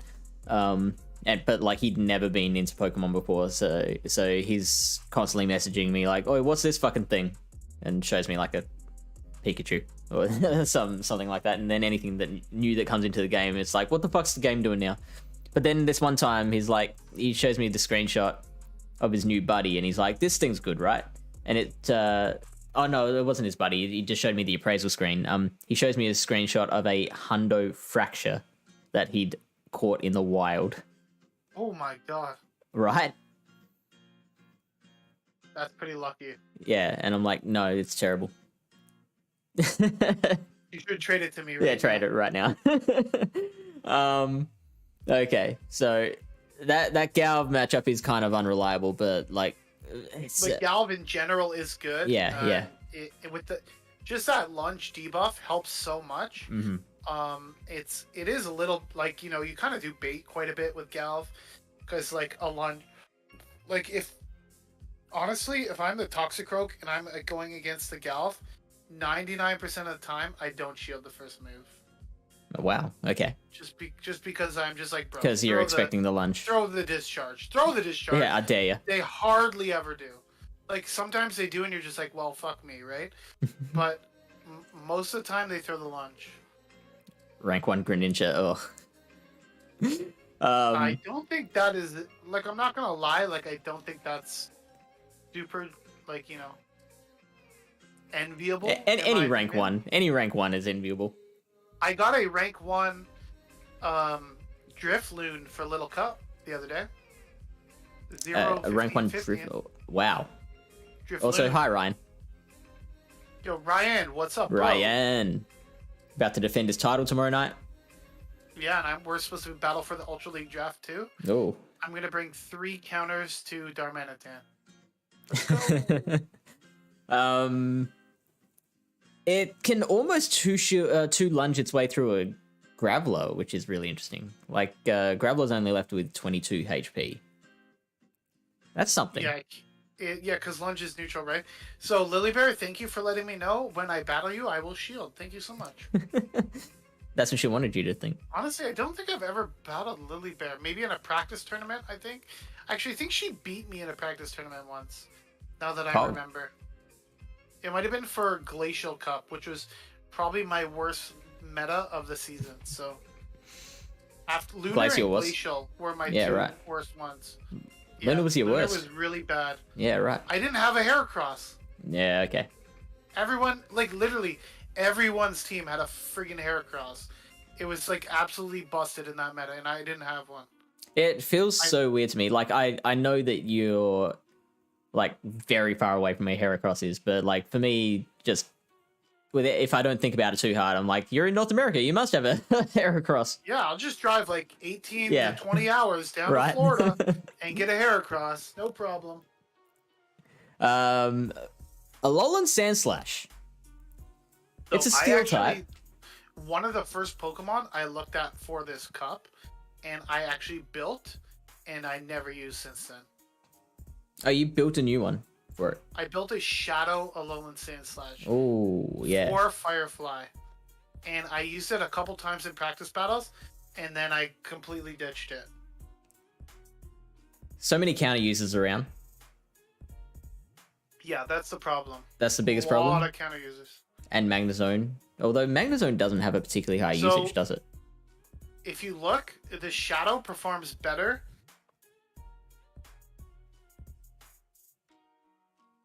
Where even is Magnezone? Jeez.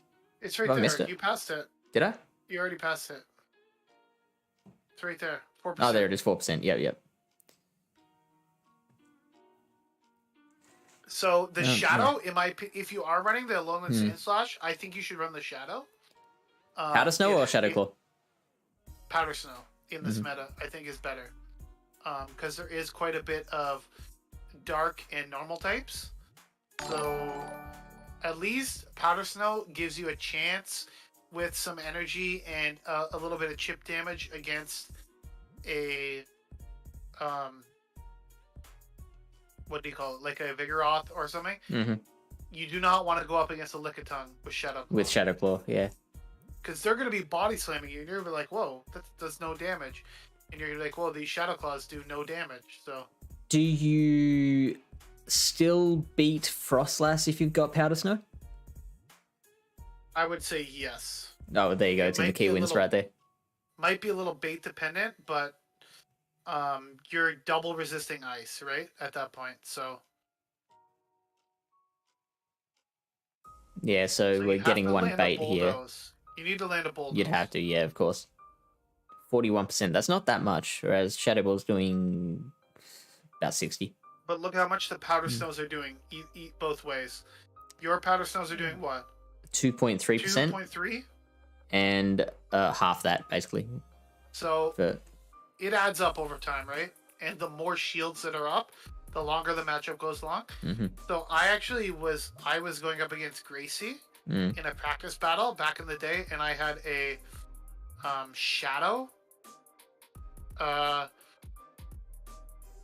Sandslash. She at one point she tried to Powder Snow me down. It was a bad idea. Yeah, double resisting. I got to another bulldoze and I got both shields and I like KO'd it. So that's brutal. Yeah, it is good. I think it has play. It just the meta is like become such counter heavy. It's just very risky. Yeah. It's very alignment dependent and very inflexible, which is what I try to stay away from in Show 6 formats. In GBL, inflexible Pokemon work much better because you can bait out their counters to it and sweep with them in the back with like an ABB type line. Yeah. But if there's one thing you noticed about like the European Championships, people didn't bring Bastion on, right? Because of its inflexibility. Of its RPS-ness. How many Metachamps were there? How many even Regis Steels, Stunkfist? Like, you just have nowhere to put that thing. Yeah. You line it up against a G-Fisk, you might as well just say GG's. And not too many flyers as well, which is what Bastion likes most. Flyers, ice types. Yeah. Yeah. Like, there was a couple of Skarmory flying around, but really not much else. And you can deal with Skarmory other ways. Just bring a Regis Steel. It's or a G-Fisk. Ninetales. So I think the Shadow is just a couple spots lower, and there is better in my opinion. If you look at the key losses, it does slightly better in those loss matchups. In the Shadow. Yeah. It does lose to Frostlass apparently. Wow. So I guess, hang on, how much was the? So the Shadow Ball was doing 60% there. How come it's losing here? Probably because the Shadow Ball KOs now with the Powder Snows. Completely? 70%. Powder Snow's doing still 1.6. Okay, sure. I guess it is. Wait, why would it... Oh, do they die with the Ice Punch? Yeah, it looks like it. Okay. Yeah, anyways. I think Shadow's slightly better, but I guess certain matchups not as good. Interesting that it loses to Lickitung as a Steel type with doing neutral damage to it, but hey, that's why I really do like Lickitung, because it's like matchups where you think like honestly, if you're using Lickitung, you need to practice with it because you think it's a bad matchup, but then after you use Lickitung for a while, you're just like, yeah, I can do this. Yeah, Licky's fine. Some body slams and I'll just keep licking away. Mystic Sparkle with the raid. Hello, Mystic Sparkle. Thank you so much. And Doms too, I believe, was duoing with Mystic Sparkle. Oh yeah, I think I heard him mention that. Yeah, and there he is. There's Doms. What's up, sir? Can we have a shout out for Doms as well? We only made it down to 27. We actually skipped Golem. Yeah, well, I mean, I think we're starting to get to some of the Pokemon that we can skip. So like we already covered Golem when we did Graveler. We did like I don't think we need does have the wild charge though. Yeah, so it's slightly different. Some people prefer it more. But also, if Mystic Sparkle has any input on any of these Pokemon that we cover, I don't know how long you're looking to stick around. For her, she's on the East Coast. It's super early for her. It's only, I thought you were East Coast as well. 9:30? Aren't you East Coast? She's in Atlantic Canada. I believe it's 10, maybe 9:30 for her. I'm not sure the exact time, but Atlantic Canada is, I think, half an hour earlier than us, maybe, if I remember correctly. Wait, so a half-hour time zone? Yeah, we have a half-hour time zone in Canada. Wow. All the Americans get freaked out when you mention I'm a half-hour time zone. We just have the one. Yeah. It's just in same in Australia. It's like Halifax, that area. It's like the far East Coast. Like certain parts of the East Coast are still in Eastern time, but yeah, I think here is interesting. Again, Pyroar is just a bit of a strict downgrade from Litleo, right? So you'd use it if you don't have the XLs. 29 shows how strong Litleo is. Right. Yo, what? Dom's just hopping into the chat? Yo. Hey, Dom. Crashing the party. Let's go! Hey, we gotta learn for tomorrow, so why Can't not? wait for tomorrow night. Cannot wait for tomorrow night. So it's basically like the basic crux of this meta is counter users and electrics.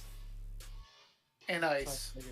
Like, not much ice. Like Frostlass, of course, but like I'm not seeing much else. Like we talked about Sandslash having all the problems. Castform is very interesting. I haven't seen many people using it, but it could be very interesting because it's super spammy. Smiley, what's up? Hey, Smiley. It's very spammy Castform, and like that Blizzard like crunches things. So. But with that Castform, only has just the Weather Ball, right? Yeah, Weather Ball. Yeah, only ice type moves. Mono type move. But that makes it a little bit inflexible. But I mean, not much is resisting ice here, is it? It beats Magnezone apparently. It wow. only has ice moves, and it beats Magnezone. That's crazy. Regular Magnezone, not Shadow, but still, because Castform is a pretty bulky Pokemon. Yeah. So what is it? A 1980? It would have to, surely. Charge? It couldn't be just straight Weather Ball. Yeah, there we go. It is landing a Blizzard. Not even after a Wild Charge, though. This Sim's just going straight Mirror Shot. What about versus Shadow, Electrovire, or Magnezone. So, Dom, Shadow Electivire is eligible in this meta. I advise people not to use it, but it is there if they want to. Tonight we tried regular Electivire with Flamethrower and Wild Charge. It was kind of interesting. Yeah, how did you find getting to those flamethrowers? It was fine. It was just more of the surprise factor of what you would have to land on the Pokemon. Which we landed one on Venusaur after they did their first shield, and I think that's about it. We didn't do anything too crazy. What did they shield? The Wild Charge? No, we went double Flamethrower. That's a lot of energy. It is. Yep. We had so it's possible. 2 shields. 2 shielded it? Well, we can't survive a Frenzy. Gosh, yeah, of course not. Yeah. And so I was thinking that I was saying in the chat earlier we're gonna do a duo stream eventually. I want to run Shadow Electabuzz. Yeah, I was thinking about that, or even Purify Electabuzz, just so you have return. Does it only have electric moves? Yep, it only has electric. I think it has Thunderbolt and Thunder Punch as its 2 moves. Oh, that's not good. It's 2 main moves, I mean.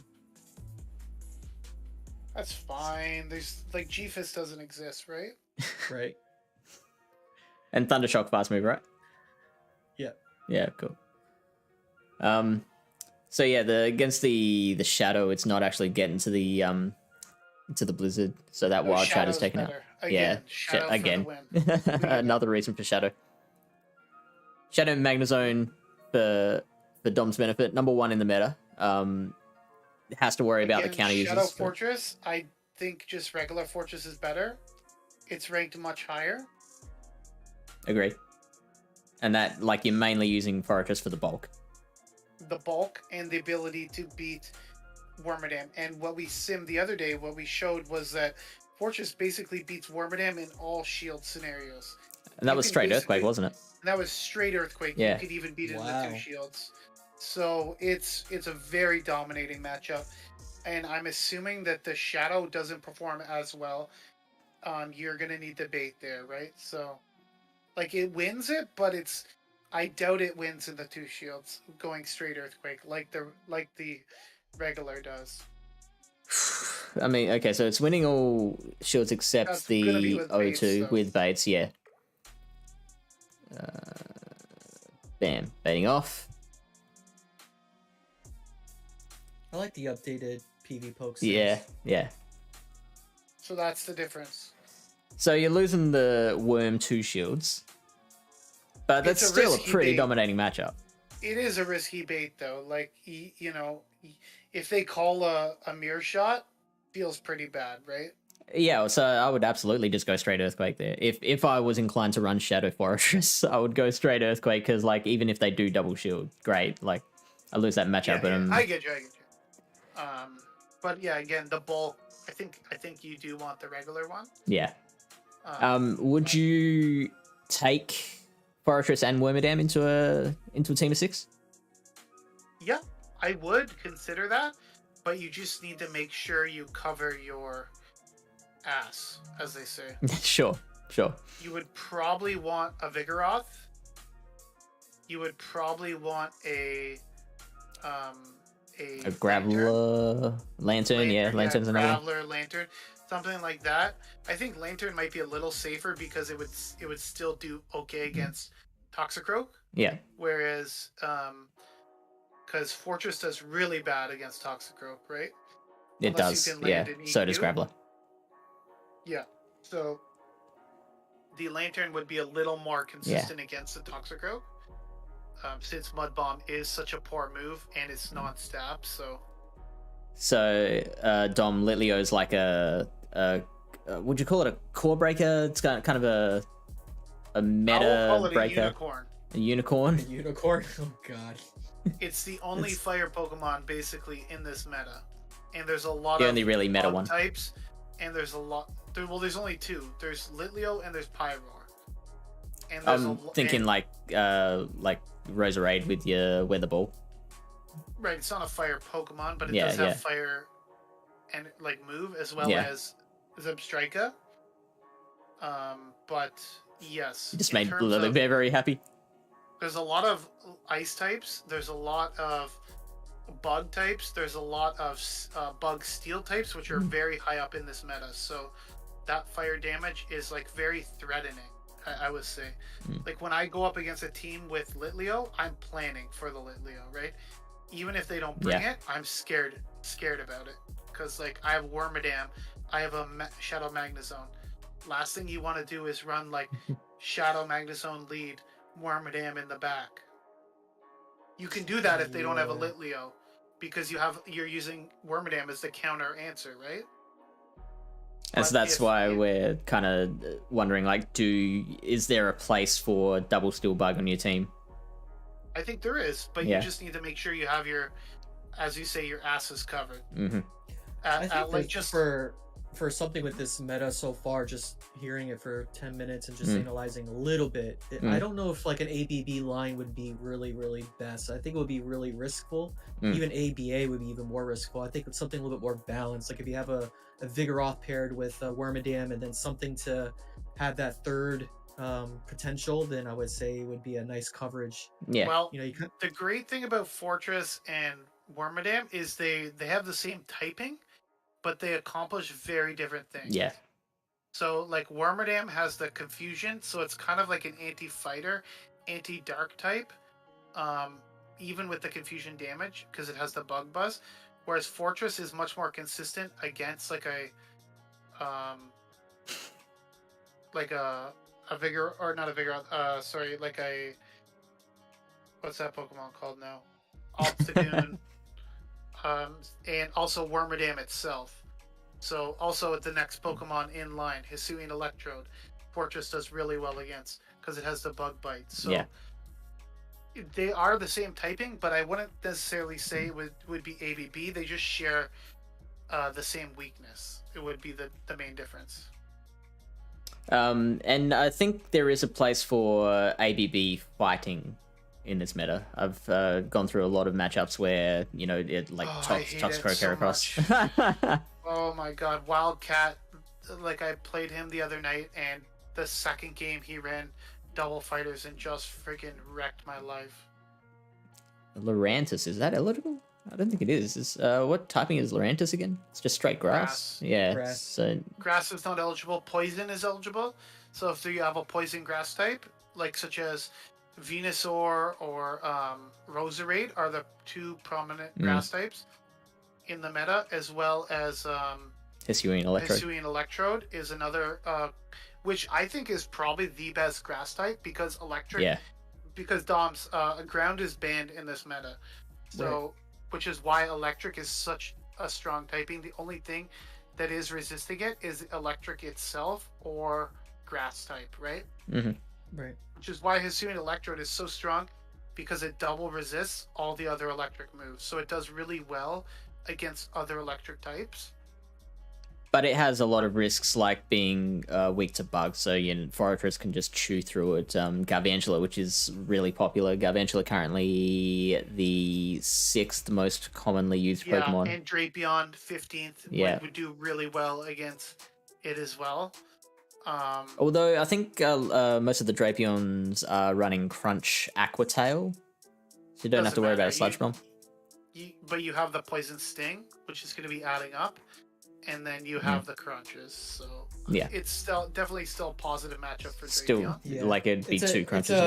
It's a dicey decision to bring either like Electivire or Electro. I mean, you would have to have a huge lead in energy to basically double Wild Charge in that situation, just to pressure damage or shields. Yeah, exactly.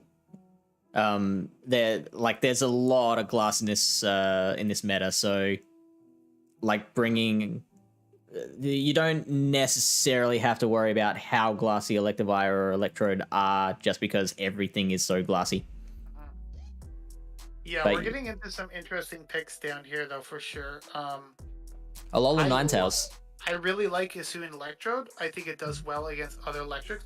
Alolan Ninetales is very spicy, in my opinion. I think there's just, with all of the, with the Litleos and everything, I think just Frostlass is probably going to be the main ice type. Could you make a case for Charm over Powder Snow? Again, just like with Wormadam being so popular, and even with Charm, like you don't want to really go against a Toxicroak. No. Or a Vigoroth even. I'd say like Vigoroth versus Charm Ninetales is probably not that bad. It's recommending Psyshock. That can't be just for the Tox, because like it wouldn't be like the Sims wouldn't just take one Pokemon and give it so much weighting. So there's got to be like other applications for Psyshock here. Well, what's the wins and losses for Ninetales?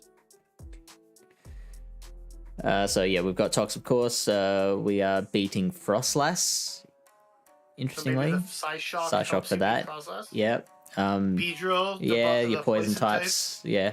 That's interesting. It beats Beedrill. That is, but it definitely probably wouldn't beat Shadow Beedrill. I'm gonna guess. And that's probably just straight out fresh smash too. I think if Ninetales has any damage chipped already, it's not gonna win. It's gonna probably win by a sliver. Yeah, look at that, 14 HP remaining. That's landing a Psyshock as well. Yeah. So Psyshock doing 61, just Weatherball doing 36. What about the Shadow B? Shadow variant. I do prefer Shadow B in this meta. Yeah. Loses, but again, just barely. Yeah, but still, you can just go straight. And then if you have a bit of energy, you land a Drill Run. Oh, GG's at that point. So I mean, I'm pretty sure Ninetales with a bit of energy could also flip that. It's not comfortable though. Yeah, no, not at all. And then Is 3 Charm enough? would make it even worse, right? It would, yes, very much. Yeah, I think Charm Powder is Snow. meta. I was thinking like there's not like the reason that popped into my head was like there's not that many poison types for one, but poison types that are not neutralized by their other typing. So like Charm is neutral against your Toxicroak. Charm is neutral against what's the other one I was thinking of? There's another Drapion? poison type. Drapion, that's the one, yeah. Yeah, But yeah, like going through it, yeah, it looks like Powder Snow is definitely the way to go. okay, so Electivire. Just Yeah, we sticks talked in the about that. shadow If you're Yep. gonna run it. Talk Same about with Snorlax, most or- likely. or Same Raikou. with Sizer. Raikou, I don't know. Yeah. There's probably better electric types. I would imagine that could be like a closing Pokemon, not anything else. But Yeah. That's a closer. 93% on the closing. I feel like and the wins are so close, anyways. Like it barely beats. Toxic. yeah, and so that would require like some very precise play. Does beat Lantern pretty good though, you know? So there's always that. And it beats Wormadam Trash. Anytime you can get a Pokemon that can beat Wormadam Trash. Electrics generally do beat Lantern. And I think the electrics generally on paper do beat Wormadam as well. Obviously, there's plenty of play that Wormadam has around that, but I think yeah, like you're right. You're so- right. It might be dicey because again, confusion is gonna chunk. And Yeah, And if you exactly. wild charge at the wrong time and they shield, Mm. and then because of the broken mechanics, you're unable to switch out and transfer that confusion damage. You know, you might be in trouble. Is it considered broken or is it fixed? We were joking about that Yeah. earlier. We don't know. Full on Um, argument. I think it's actually fixed. It's something to get used to. I think it's terrible. broken, in my opinion. I think Hey, it's a huge disadvantage for myself with the amount of wild charge users I pick. So I know. It's such a fun move. I do not think it is good for the game, in my opinion. I think it provides less. Well, we were arguing about it earlier, but I just think it's better the way it was. But anyways, that's neither here nor there. Zebstrika, if you want to get some flame charge action into your team, go for it.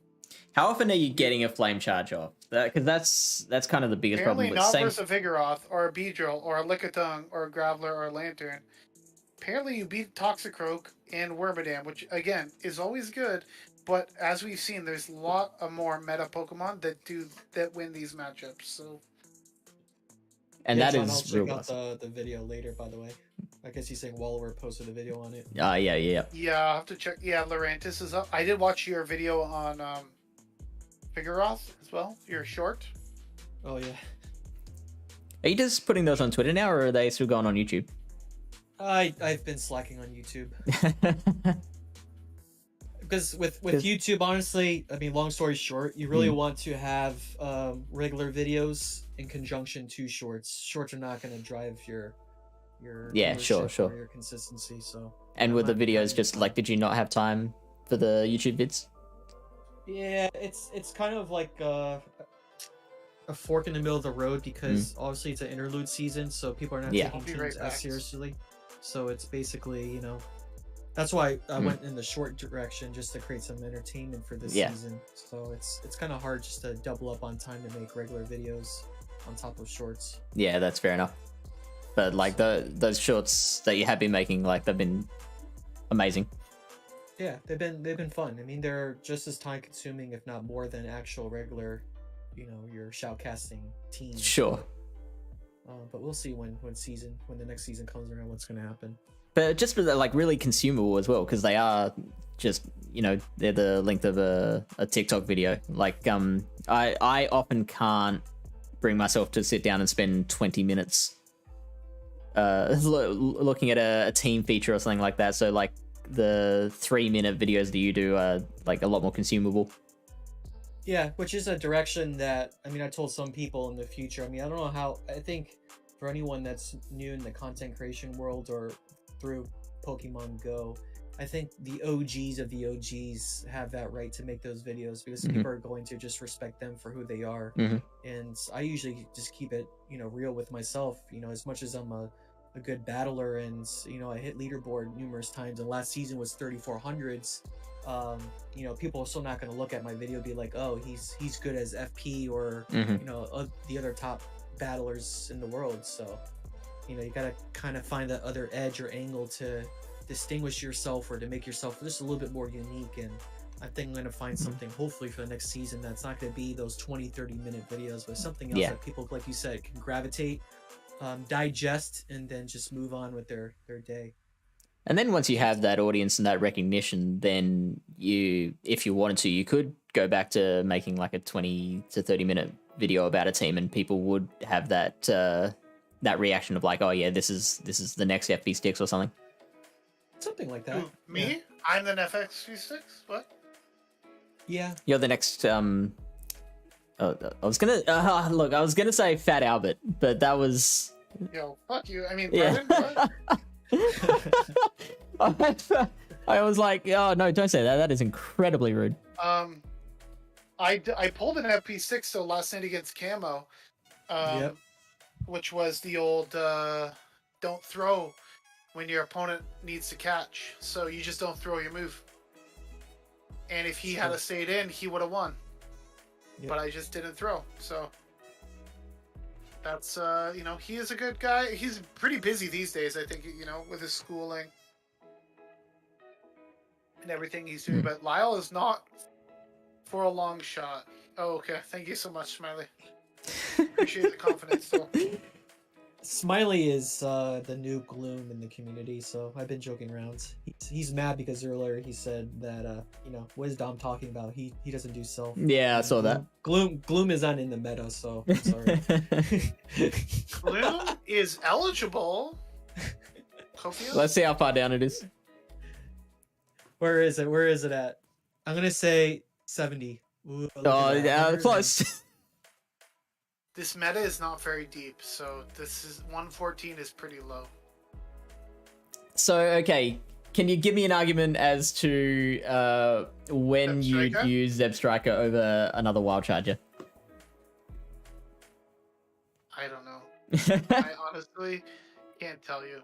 I think for any user so far, when I've been playing Electivire, it's one of those things with electrics that because you're so frail already, you gotta find that opportunity for your lead Pokemon to pressure shields and or for your switch Pokemon to either be so close to either soft lose where your Pokemon farm, that has a wild charge you can farm, because it's the only way you can win is having at least a charge move almost ready to come in.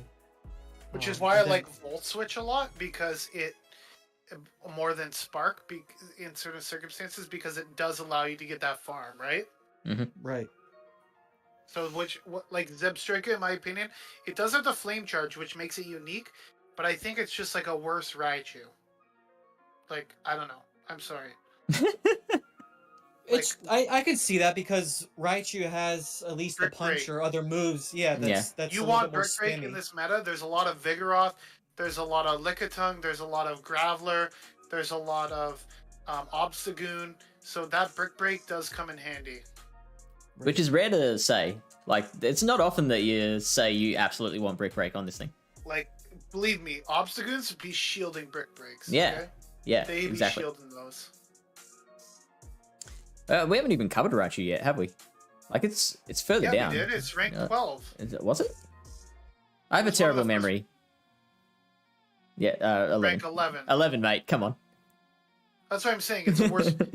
It's a worse Raichu.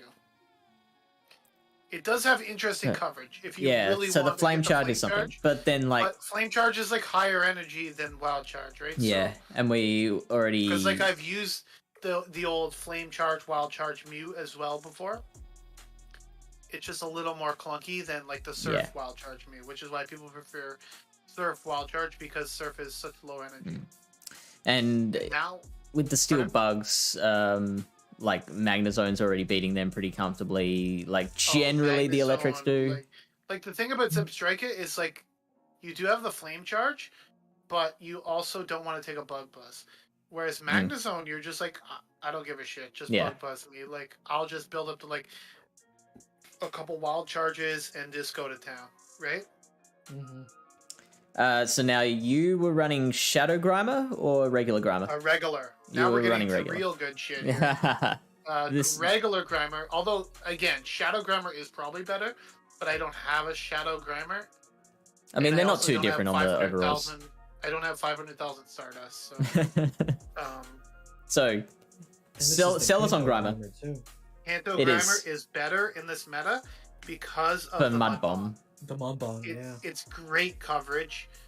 Look at you beat Litleo. You beat all the fighters except for Toxicroak, but you just need one Poison Jab energy lead because you both pace at the same time to Mud Bombs, Poison Jab and counter, and you're both resisting the fast moves. So if you just have one energy lead and they don't like, there's no sneaking on their part, or it's even both ways, then you outpace and you can beat it in the ones or the twos. So. And so, what are you scared of as the Grimer? Obviously, the Wormadam would be one thing. Wormadam. Yeah. Wormadam or like a Golbat. Those are like two worst case scenarios. Everything else kind of has some play, but those are like your two like hard counters. Or like a Toxicroak with energy, also is scary as fuck. Looks like Beedrill is pretty bad for it. Yeah, like the drill run, but like most times Beedrill's bait, so you can just friggin' no shield the first one. They always throw X's there. Do you win if you call the bait? No, but it's much closer. Sure. Again, because you're only throwing neutral mud bombs at them, right? And but again, like it's not as bad as like a Wormadam where you're just getting wrecked by the confusions. Yeah. But I do like it. I think it is a very nice core breaker, and the fact that it can beat all the fighting types as well as a lot of the electric types makes it really valuable in the meta, in my opinion. Golbat is something that I'm kind of surprised it has such low usage. What's it at? It's I'm terrible at finding these. It's a 2%. I prefer it over Pidgeot. Yeah, totally. On my alt team, I am using another flying type, but if I wasn't using an all-electric team, I would say it's the only relevant flying type in the meta. Yeah, because obviously all the flying types are so scared of all the electrics around. So many electric types. There's so many electric types in this meta, and ice types as well with Frostlass and stuff. It's just so risky. But the fact that you have the Shadow Ball and the Poison Fang makes it somewhat viable. Well, its biggest role in the meta is as a fantastic counter user, counter. Yeah, it destroys Heracross, it destroys Toxicroak, and it beats Obstagoon and Vigoroth, whereas Pidgeot can struggle against Vigoroth and Obstagoon. Lyle, we got a raid from Go Stadium. What? Go Stadium? JR Honda's raiding us? Pog JR.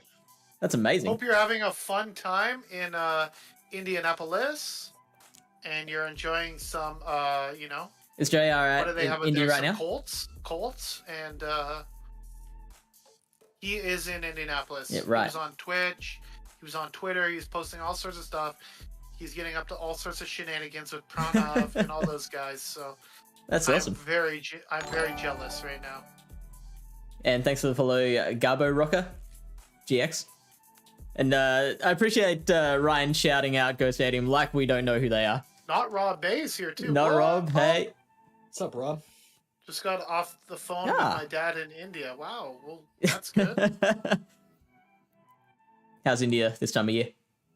Is he in India or is his dad in India? It's Indiana. I think. Oh, Indiana. I thought you were joking. No, I read India. I literally read India. I'm stupid.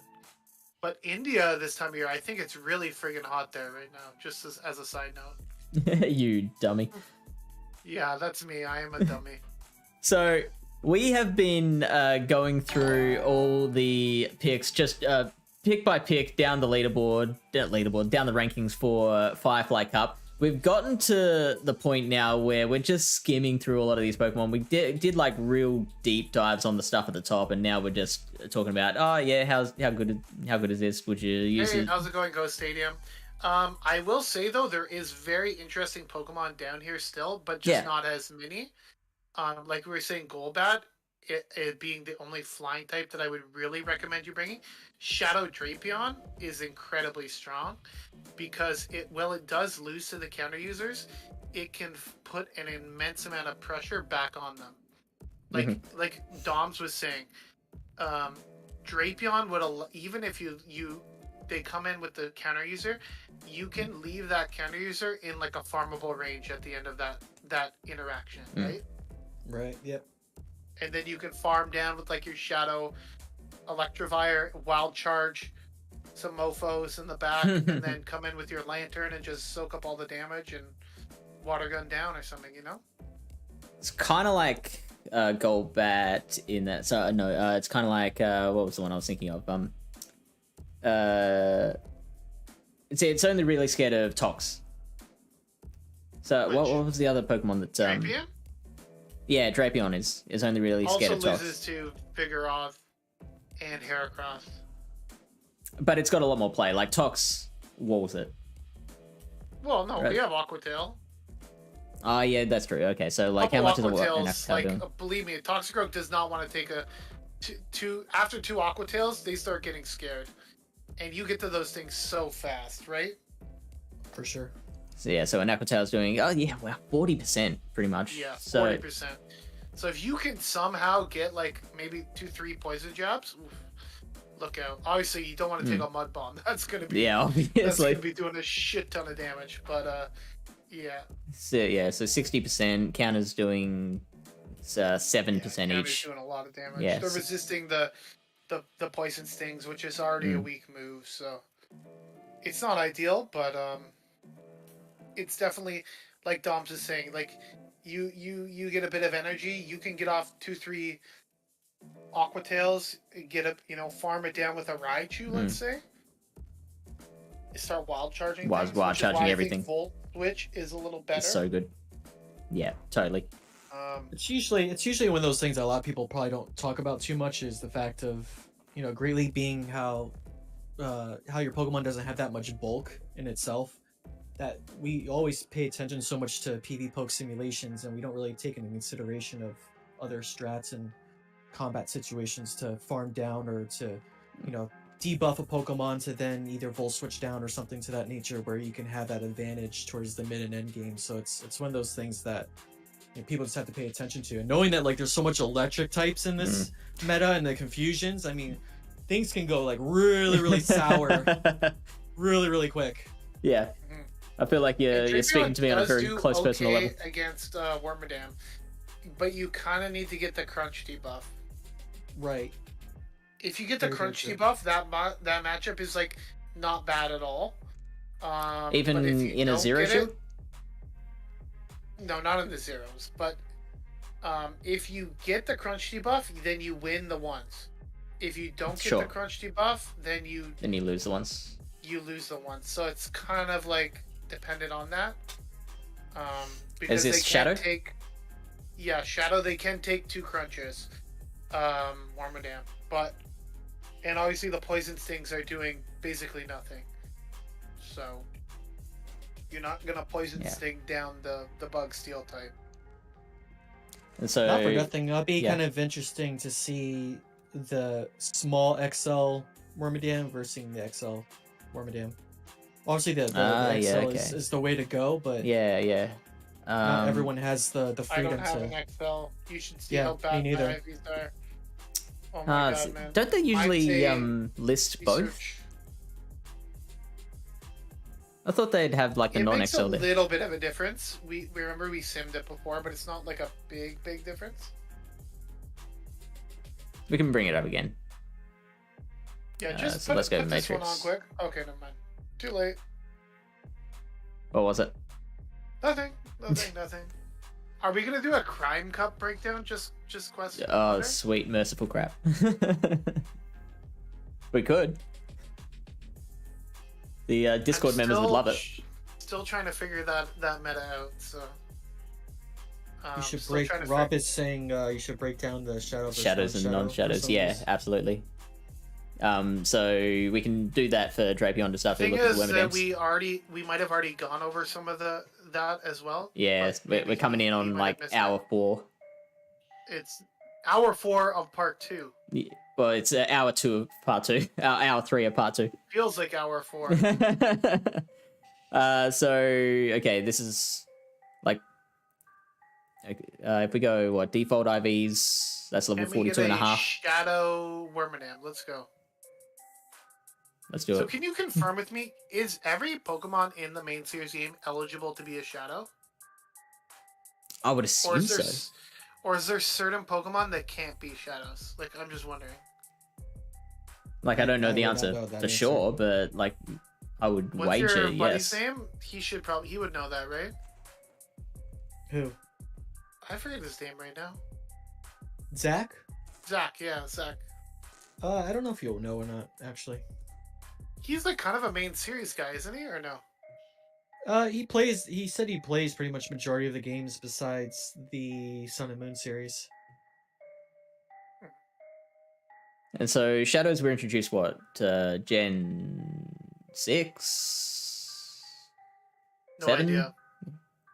I stopped playing after Gold. Same year. And then I came back during Sun and Moon. Okay, I just came back during Go. I came back during Go for like a month, and then I lived in the middle of nowhere, and I had no spawns, so... Well, the middle of nowhere, Canada. Canada does have some densely populated areas. I don't know if you're aware, but... Yeah, I've heard. That's this place, I don't know if you've heard of it, it's called Toronto, I believe? Toronto. Toronto? It's pretty densely populated. We have like 10 million people in the GTA, so... Alright, well, yeah, I'm just wishing you were New York then. Were they just thinking like, oh, dang, another day of not being New York? It's in Terraria, right? Sure, I don't know what that means, but... Okay, so what are we looking at? XL versus non-XL? Yeah. So default IVs for both, and it's looking pretty similar across the board. I mean, not for nothing. I don't know what IVs you put for the default. I would think for Wormadam Trash, you would at least put it as like a 10, 15, 3, because most people are going to get it as a reward. Okay, we can do that. Oh, mine is... I can tell you right now what my Wormadam is. It is... I built it for Oh, faction. you already have it as 13. It was 13, yeah. Mine is, Mine is a rank 1950, apparently. Pog. It is a 11, 12, 13. Yeah. Just in case anyone wants to RPS me or figure that out. You need the XL for the Graveler matchup, which is a big one. And this is just like in the ones. Frostlass is much more comfortable with the XL, from what I saw as well. Yep. Looks like Lantern is a closer loss.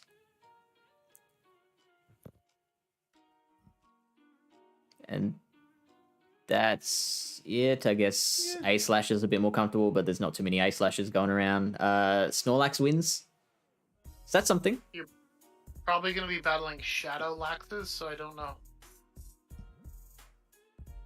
Ooh, Vigoroth. That's interesting. That's a big one. That's not good. No, Shadows aren't just in Pogo. I know there's... Maybe there's Shadows in like the anime? In the main series. Main series or maybe just anime? Nope, they're in the main series. In the main series, cool. Okay, so... How do you want to compare Shadow Drape to regular Drape? Shadow is better in this cup. It's not even really a comparison because the Shadow beats Frostlass very comfortably, whereas the regular doesn't. So I think if you're running Drapion and you can't beat Frostlass, you're kind of Like, what's the point? It's kind of like a limp noodle, as they say, you know. Yeah, design-wise, it is kind of like. It's kind of interesting because majority of the shadow versus non-shadow situations, it seems like it's always that last move that you could throw off is what's going to knock out the Pokemon. So I think in most situations, I would imagine that, you know, if you're going against a 1 shield, 2 shield situation and you got to finish that last move, that's where that extra shadow damage is going to come into play. Yeah, and then that's that also determines things like you know, how much shield pressure you're putting on the opponent. That too. Yeah. It's like you might force them into a decision of like, am I going to go into the rest of this matchup with a shield disadvantage? You can check the key, just check the key wins and losses. But again, like I said, I think the picking up the Snorlax is big because it, like, you're already going to lose to the fighters, even with the non-shadow.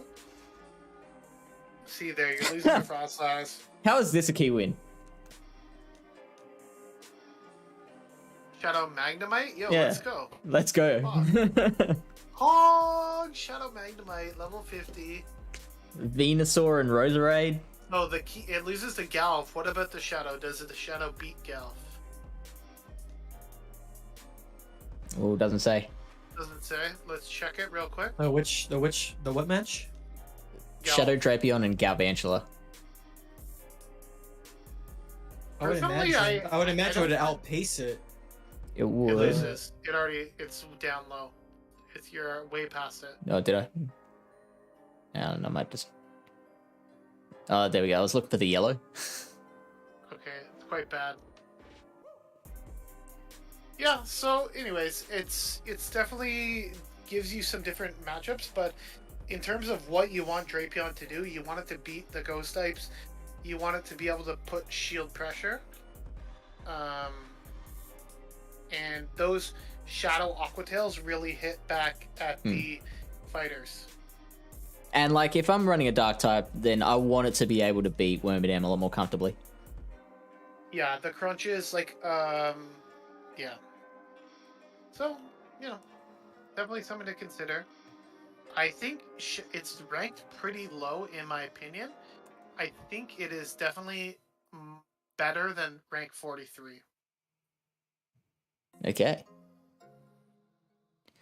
So we've done Shadow Raikou already. Haunter. I like Haunter. I do like Haunter. Because Haunter's a good... Yeah, go on. Its ability to beat Toxicroak and Heracross. Can you just, in a lead situation, could you just Shadow Claw your way... Shadow Punch your way through a Toxicroak? Oh, for sure. Yeah. Yeah. Oh, yeah, definitely in the lead, sorry. It, right? Yeah. Well, I mean, not severely. It's one move. It's 5-4. Is it 4 for the second? Moves. You win CMP. It's 5-4 to so you're obviously just 35 energy. I think it's 5 straight 5s. Is it straight 5s? Yeah, sure? 8 energy for the claw and 40 for Shadow Punch. I think we'll have to check Poke moves on that.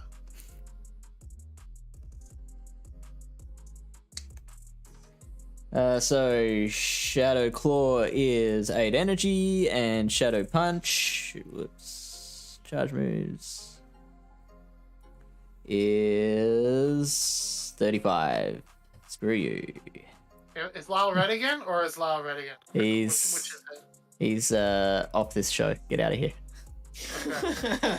So 5-4 to punch, right? So you severely outpace a Toxicroak. Yeah, sure. 6 every time to Mud Bomb. Obviously, you don't want to take a Mud Bomb as a poison type, right? Like, especially as a Haunter. Like, fuck, that all. So yeah, you prefer having it in a lead situation then?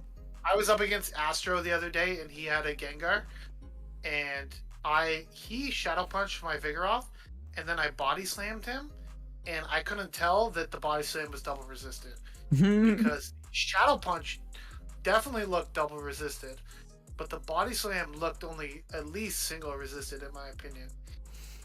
Based on how much damage it did. Sludge Bomb, right? Be second move? Yeah, you need Sludge. The thing is, like, Haunter destroys... it really destroys what's that Pokemon again? Fortress. Like completely destroys Fortress. Sure. Double resisting the bug bites. Yep. Like it's not even close with with a shield. But again, Wormadam, you're a poison type. So, and if you thought Toxicroak was glassy, you've never seen Haunter take advantage. I'm actually interested to see like what does a higher percentage, what a Wormadam does higher percentage to with its confusion. Matchups though, like Frostlass, you win, Galv, you win, Beedrill, Toxicroak, you lose really bad to Toxicroak, Wormadam, Vigoroth, you lose, which is the reason why I switched away from Haunter, because Grimer at least has the ability to beat all the fighters, whereas Haunter can't really beat Vigoroth. Sure. It's very tough, just because of the how glassy it is. I feel like the main reason you bring Haunter or Gengar into most metas is to set up a shield advantage situation in the late game. Yes, or just counter fighters. Yeah. Also that. But then it's like not doing the best against Vigoroth. Well, Vigoroth's like a special case, right? But, and yes. Obstagoon. There's 4 fighters. You've got Vigoroth, Obstagoon, Tox, and Hera. Obstagoon is walling the crap out of it. And Vigoroth looks like has a good matchup against it, even with Sludge Bomb. I have seen some people run Focus Blast on Gengar, so which I love. Consider that as a possibility. Just so you know, Focus Blast one-shots a Lickitung. And Snap. There's no way around that.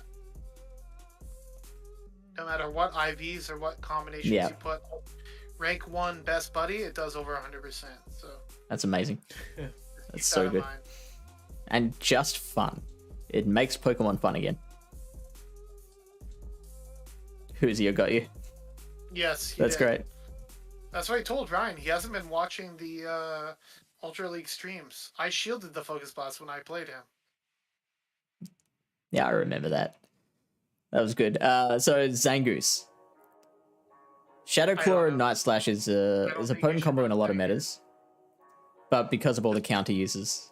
Just run Vigoroth if you want to run a normal type. Just run Snorlax if you want a normal type with a ghost type. I know your bugs are resisting your close combat as well, so just straight up passing on Zangoose. So glassy, and the fact that it's ranked 47, I don't know. Not that I'm passing on it, I just think there's better options.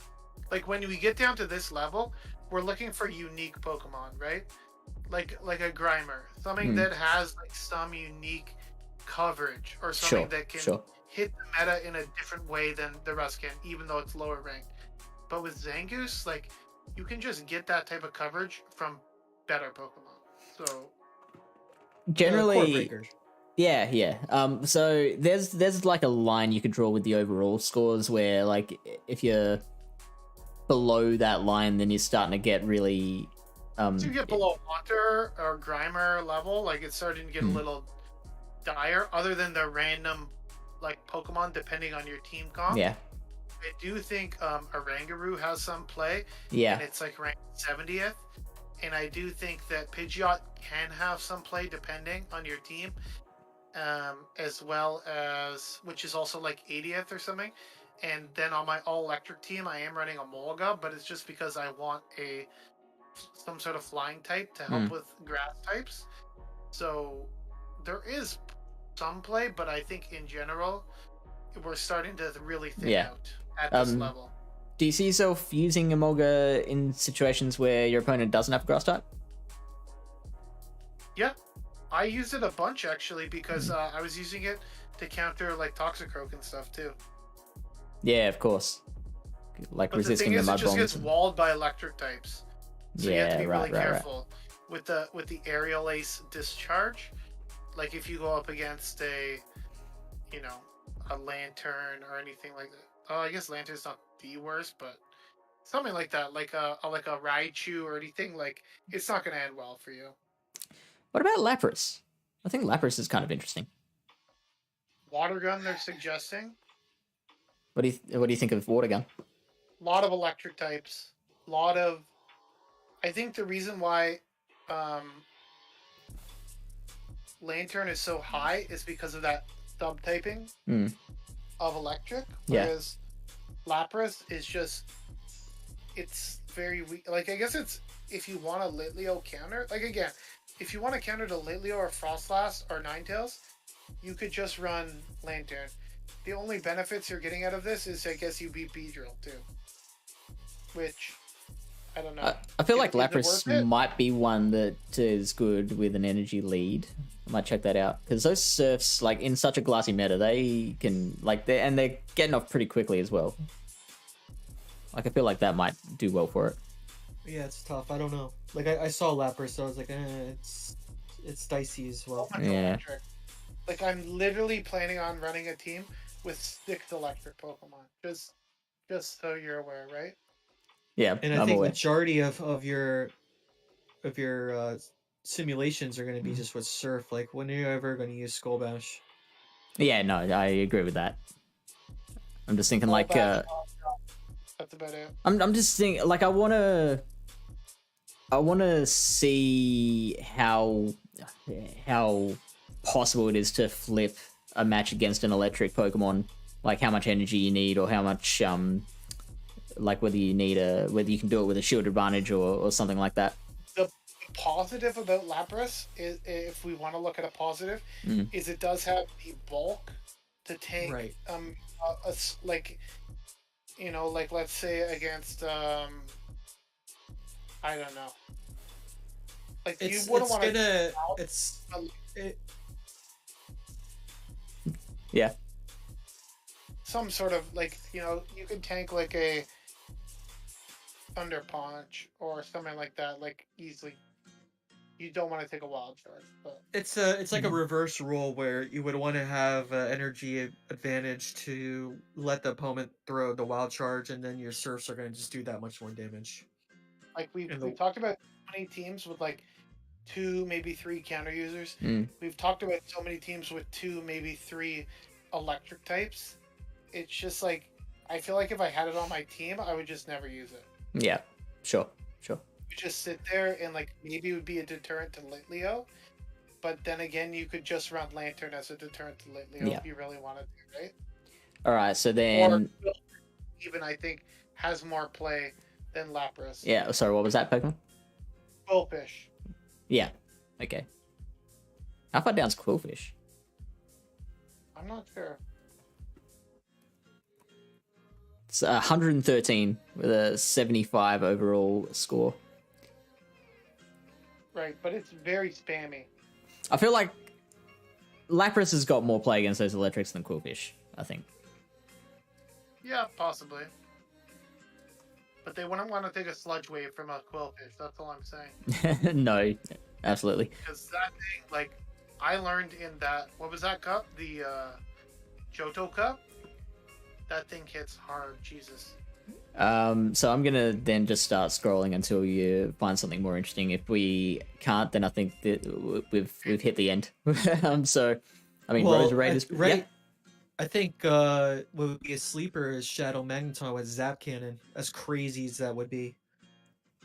That would be crazy. Like, could you do more with that than you could with Magnezone? They're probably very close. But I mean, I just know with Kanto Cup, Zap Cannon just destroys. That's like your Focus Blast Yeah, you situation. can just bait with Magnet Bomb. They're gonna shield like 99% of the time, anyways, right? So, I do like that. I will say, like, Roserade is definitely, for being 55th rank, it's definitely getting on quite a few teams because of that fire coverage. Yeah, and takes out Toxicroak in the ones. It loses to Wormadam, but like you put that thing pretty low with a fire weather ball. Yeah, and if you have enough energy to get off an extra weather ball, that would flip that surely. And again, heaven forbid you bullet see something down and look out, right? Like, yeah, oh God. Totally. That would just be a nightmare. Like, because even it says loses to Magnezone, but if that thing's got like 2-3 bullet seeds, you're just like, oh fuck me, right? Yeah. Those Probably same thing with Galv too. Actually, all those losses they're only a full easily flippable. Easily flippable with like a couple bullet seeds. Like, yeah. So that's why it's the only problem with it is it's just so frail, like so frail. Would you consider then Roserade being a closer Pokemon then? Yep, Roserade's a closer, definitely a core breaker as well.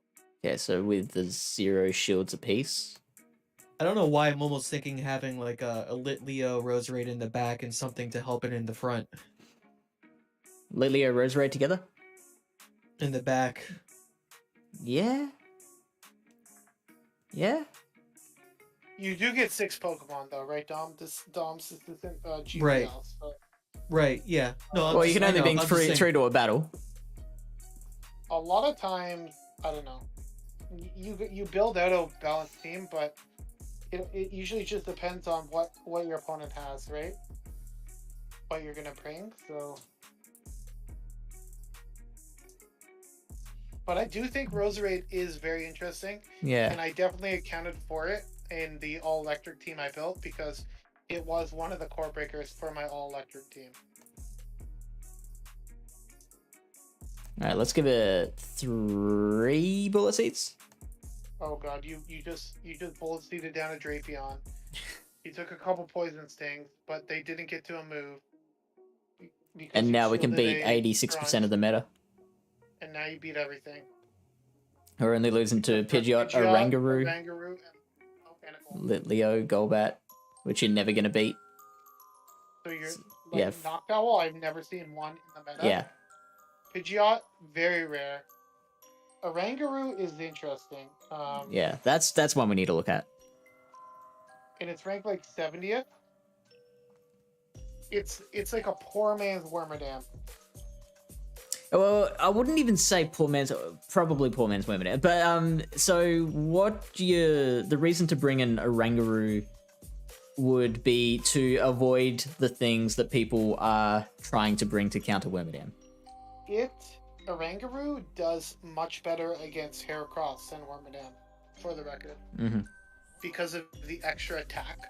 They can't bait a Rock Blast and get to a close combat like they can versus Wormadam.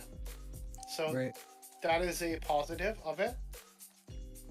It does okay against Vigoroth as well, but you get completely walled by like Obstagoon, let's say. Yeah, but Wormadam has the Bug Buzz, yeah. Has the Bug Buzz. It has the option to hit back against an Obstagoon or a Drapion, which is probably why it's ranked so low because of that walling capability, but I think it is very strong. That's a good bulk level. I actually didn't think Oranguru was that bulky. Mm-hmm. It's like decent, yeah, it's decent. Yeah. Monkey, as we call it. We call it monkey. It does lose to... Oh, yeah, because of the crunch, of course. So it does lose to Litleo. Yeah, it takes super effective from Bug and Dark. Yeah. So, I mean... It will most likely lose to Wormadam as well. Yeah, probably. But, again, it does pretty good against all the fighting types, other than Obstagoon. It's recommending Future Sight. Pardon? Future it's recommending Future Sight. Yeah, it's a nuke. It's a nuke. Again, I think Obstagoon is probably the least popular of the fighters. Just because of all the Toxicroaks and Vigoroth and Heracross out there, it's the riskiest. But it definitely does have play. I just think with Oranguru, it's probably somewhat of a closer as well, but not like a strong closer. Some people do recommend Psychic for a little less energy, but I guess the thought is you already have Confusion, so if you're going to hit it with another Psychic type move, you might as well just nuke it. Well, then again, in the glassy meta, like, Psychic is probably all you need for a lot of these matchups. Like, if you're against a Galvantula, do you care about just the foul extra damage play, of Future Sight. Yeah, true. 99% Yeah. of the time, you're gonna throw the foul Yeah, play, right? yeah. Future Sight would really help against like a Drapion, whereas like a foul play Yeah. wouldn't do a lot of damage, but whereas like a Future Sight would actually probably like maybe get a shield just because it's such a nuke. All right. I think that might be the last thing. Let's just scroll quickly. Let's Scroll just see. quickly. We got a Lollan Muck. We got Arena, Munchlax. Munchlax. Yeah, Viper, Viper. I saw one, but I prefer the Grimer. Buffalant, I don't know why Greninja Muffin always wants to run Buffalant in every friggin' meta. I keep telling him not to. Mudshot Earthquake is a does. cool moveset. I don't know. I like keep trying to talk some sense into Greninja And Megahorn. Muffin, but he doesn't listen to me. Dwebble. Maldo. Normal cast form. Normal cast form against the bugs. Yeah. It does really bad against Figure-Out. It does. We got Shadow Skunk. Skuntank is an interesting one. Yeah, Drapion's just better than Skuntank because of there's quite a few things that resist poison. Jab. So poison sting is a little more consistent. I feel like and he gets the moves faster. Yeah. Skuntank is kind of like Zebstrika, where like it's got more unique coverage. And so if you're deliberately trying to target certain things, yeah. But like in a general sense, Drapion is obviously better. Just keep going down because there is a couple flying types down here. Just highlight very quickly. Okay, so Wigglytuff is eligible. I'm like, what? Wigglytuff is eligible? Yeah. Hello? What the fuck? Like, we didn't even know. Durant, Avalugg? Yep. Galarian Lanoon. Luxio? So Pidgeot is okay. Not great. It's okay. You heard this analysis first. Yeah, that's my That's Lyle's take. XL Carablast. Let's go.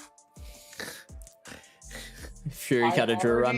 Fury Cutter Drew Run?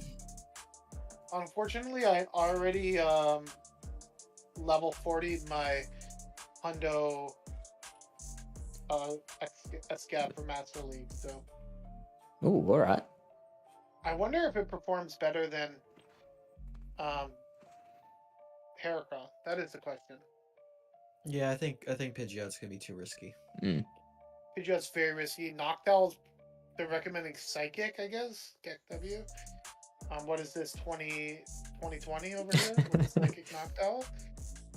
Duogong again eligible? What the fuck? Bibarel?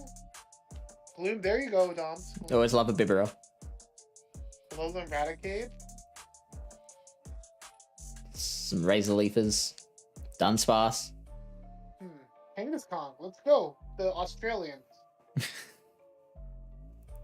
Just Mudslap. grind people down with Mudslap. Like A does it beat Shadow Toxicroak? Weavile. Oh Does it yeah. beat Toxicroak? Is the question. Kangaskhan. Can you Alright, let's puff find your out. way through a last thing? Can you puff your way through a Toxicroak with a Kangaskhan? I would imagine double shielding you can be okay. We need And to pop. throwing the We pop. need to pop. We're taking our bets. We need to pop. I would So- say Don't two have shields with the pop, Don't have you'll pop. be okay. 2 shields. With a pop. You don't have pop. Oh, right. Yeah. Stomp. Stomp? Really? Legacy Stomp? Let's go pop. Yeah, Pop Crunch. All right, here we go. Ready? So Lyle's saying yes, and so's Dom. I think so. Sopian. No. Counters get you first. You don't even get the 2 pops. Oh god. No, like 8 energy per Mudslap. 3-turn move. Mud slap's so bad. Counter doing 8.8% damage.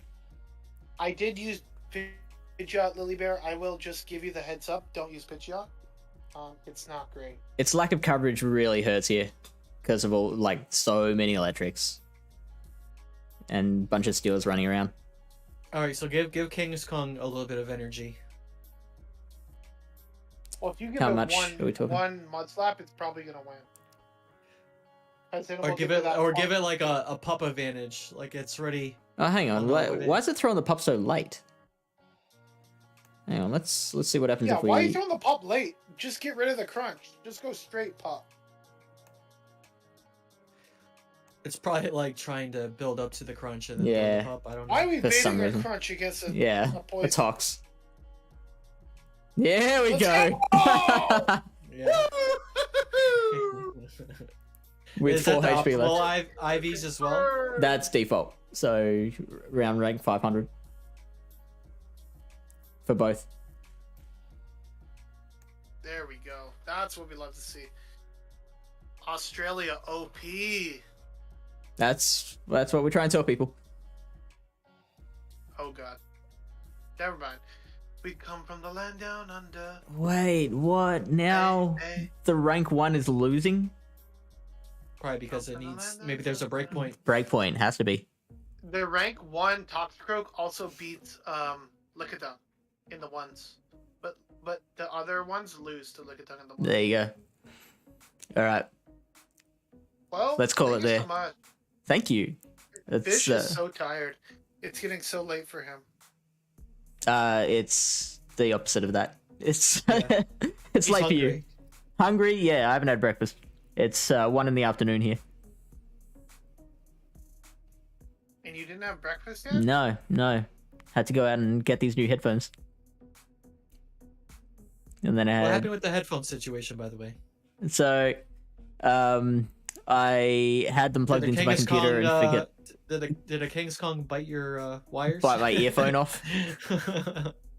I went to like get something out of my cupboard and forgot I was still wearing the headphones, so it just yanked my whole computer setup off the desk. And my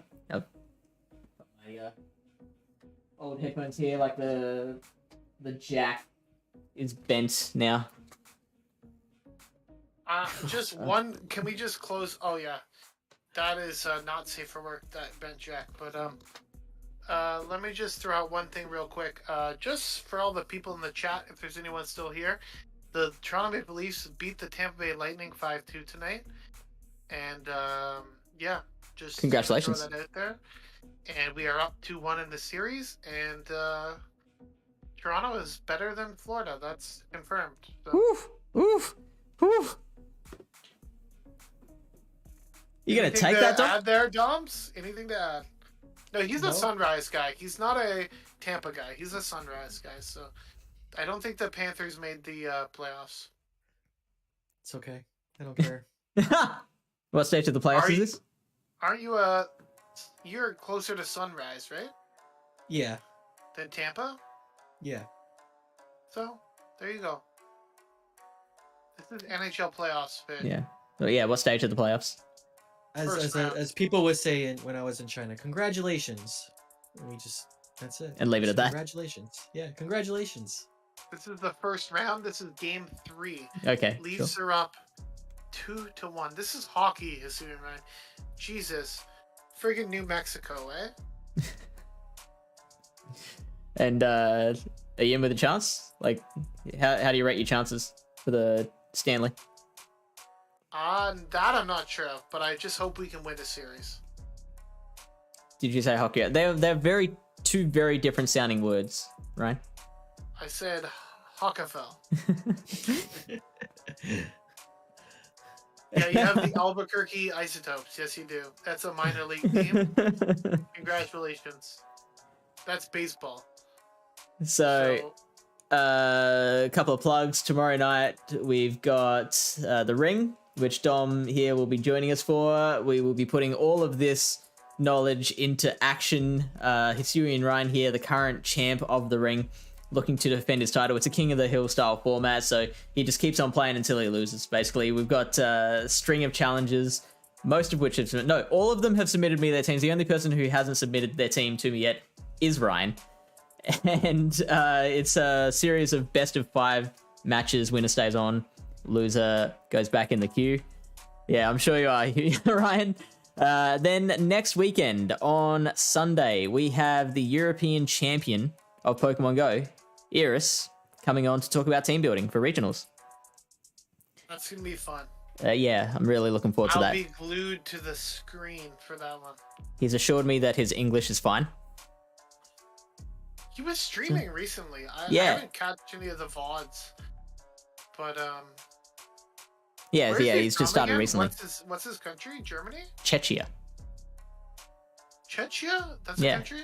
It is. Yeah, it used to be Czechoslovakia, I think. They changed their name. Isn't it just Czech Republic now? Or Czech Republic, yeah. It's now it's Czechia. So I think it used to be Czech Republic, now it's Czechia. I think Czechoslovakia Really? is They something else changed it completely. again? Jesus, okay. Well. I am not up on the European times, so Politics. yeah. No, not keeping up to date with the Eastern European politics. But check that out.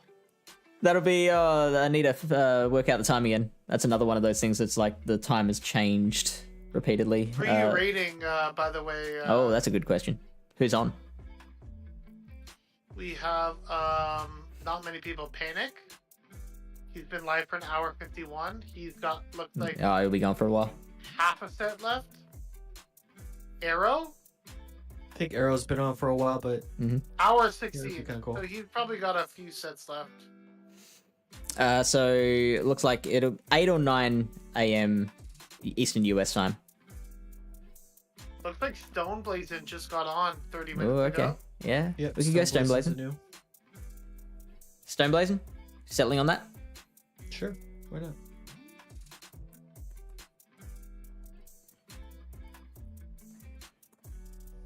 There we go.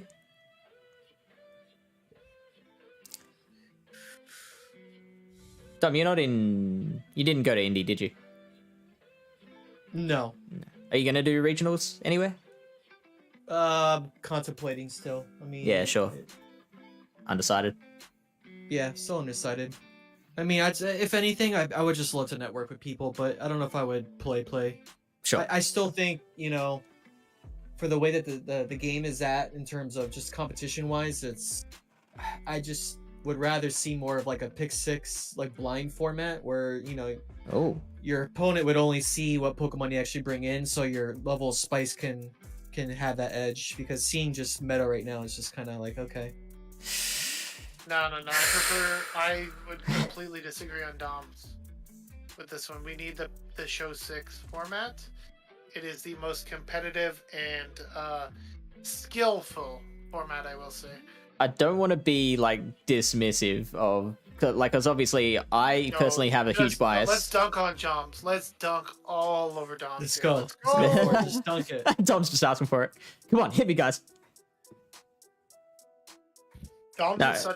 he's a GBL player. What can you say? He Oh, loves yeah, GBL. that's- I like GBL too, but I also like the Silph format, and I find that I'm It's about much to rain more over, bye. consistent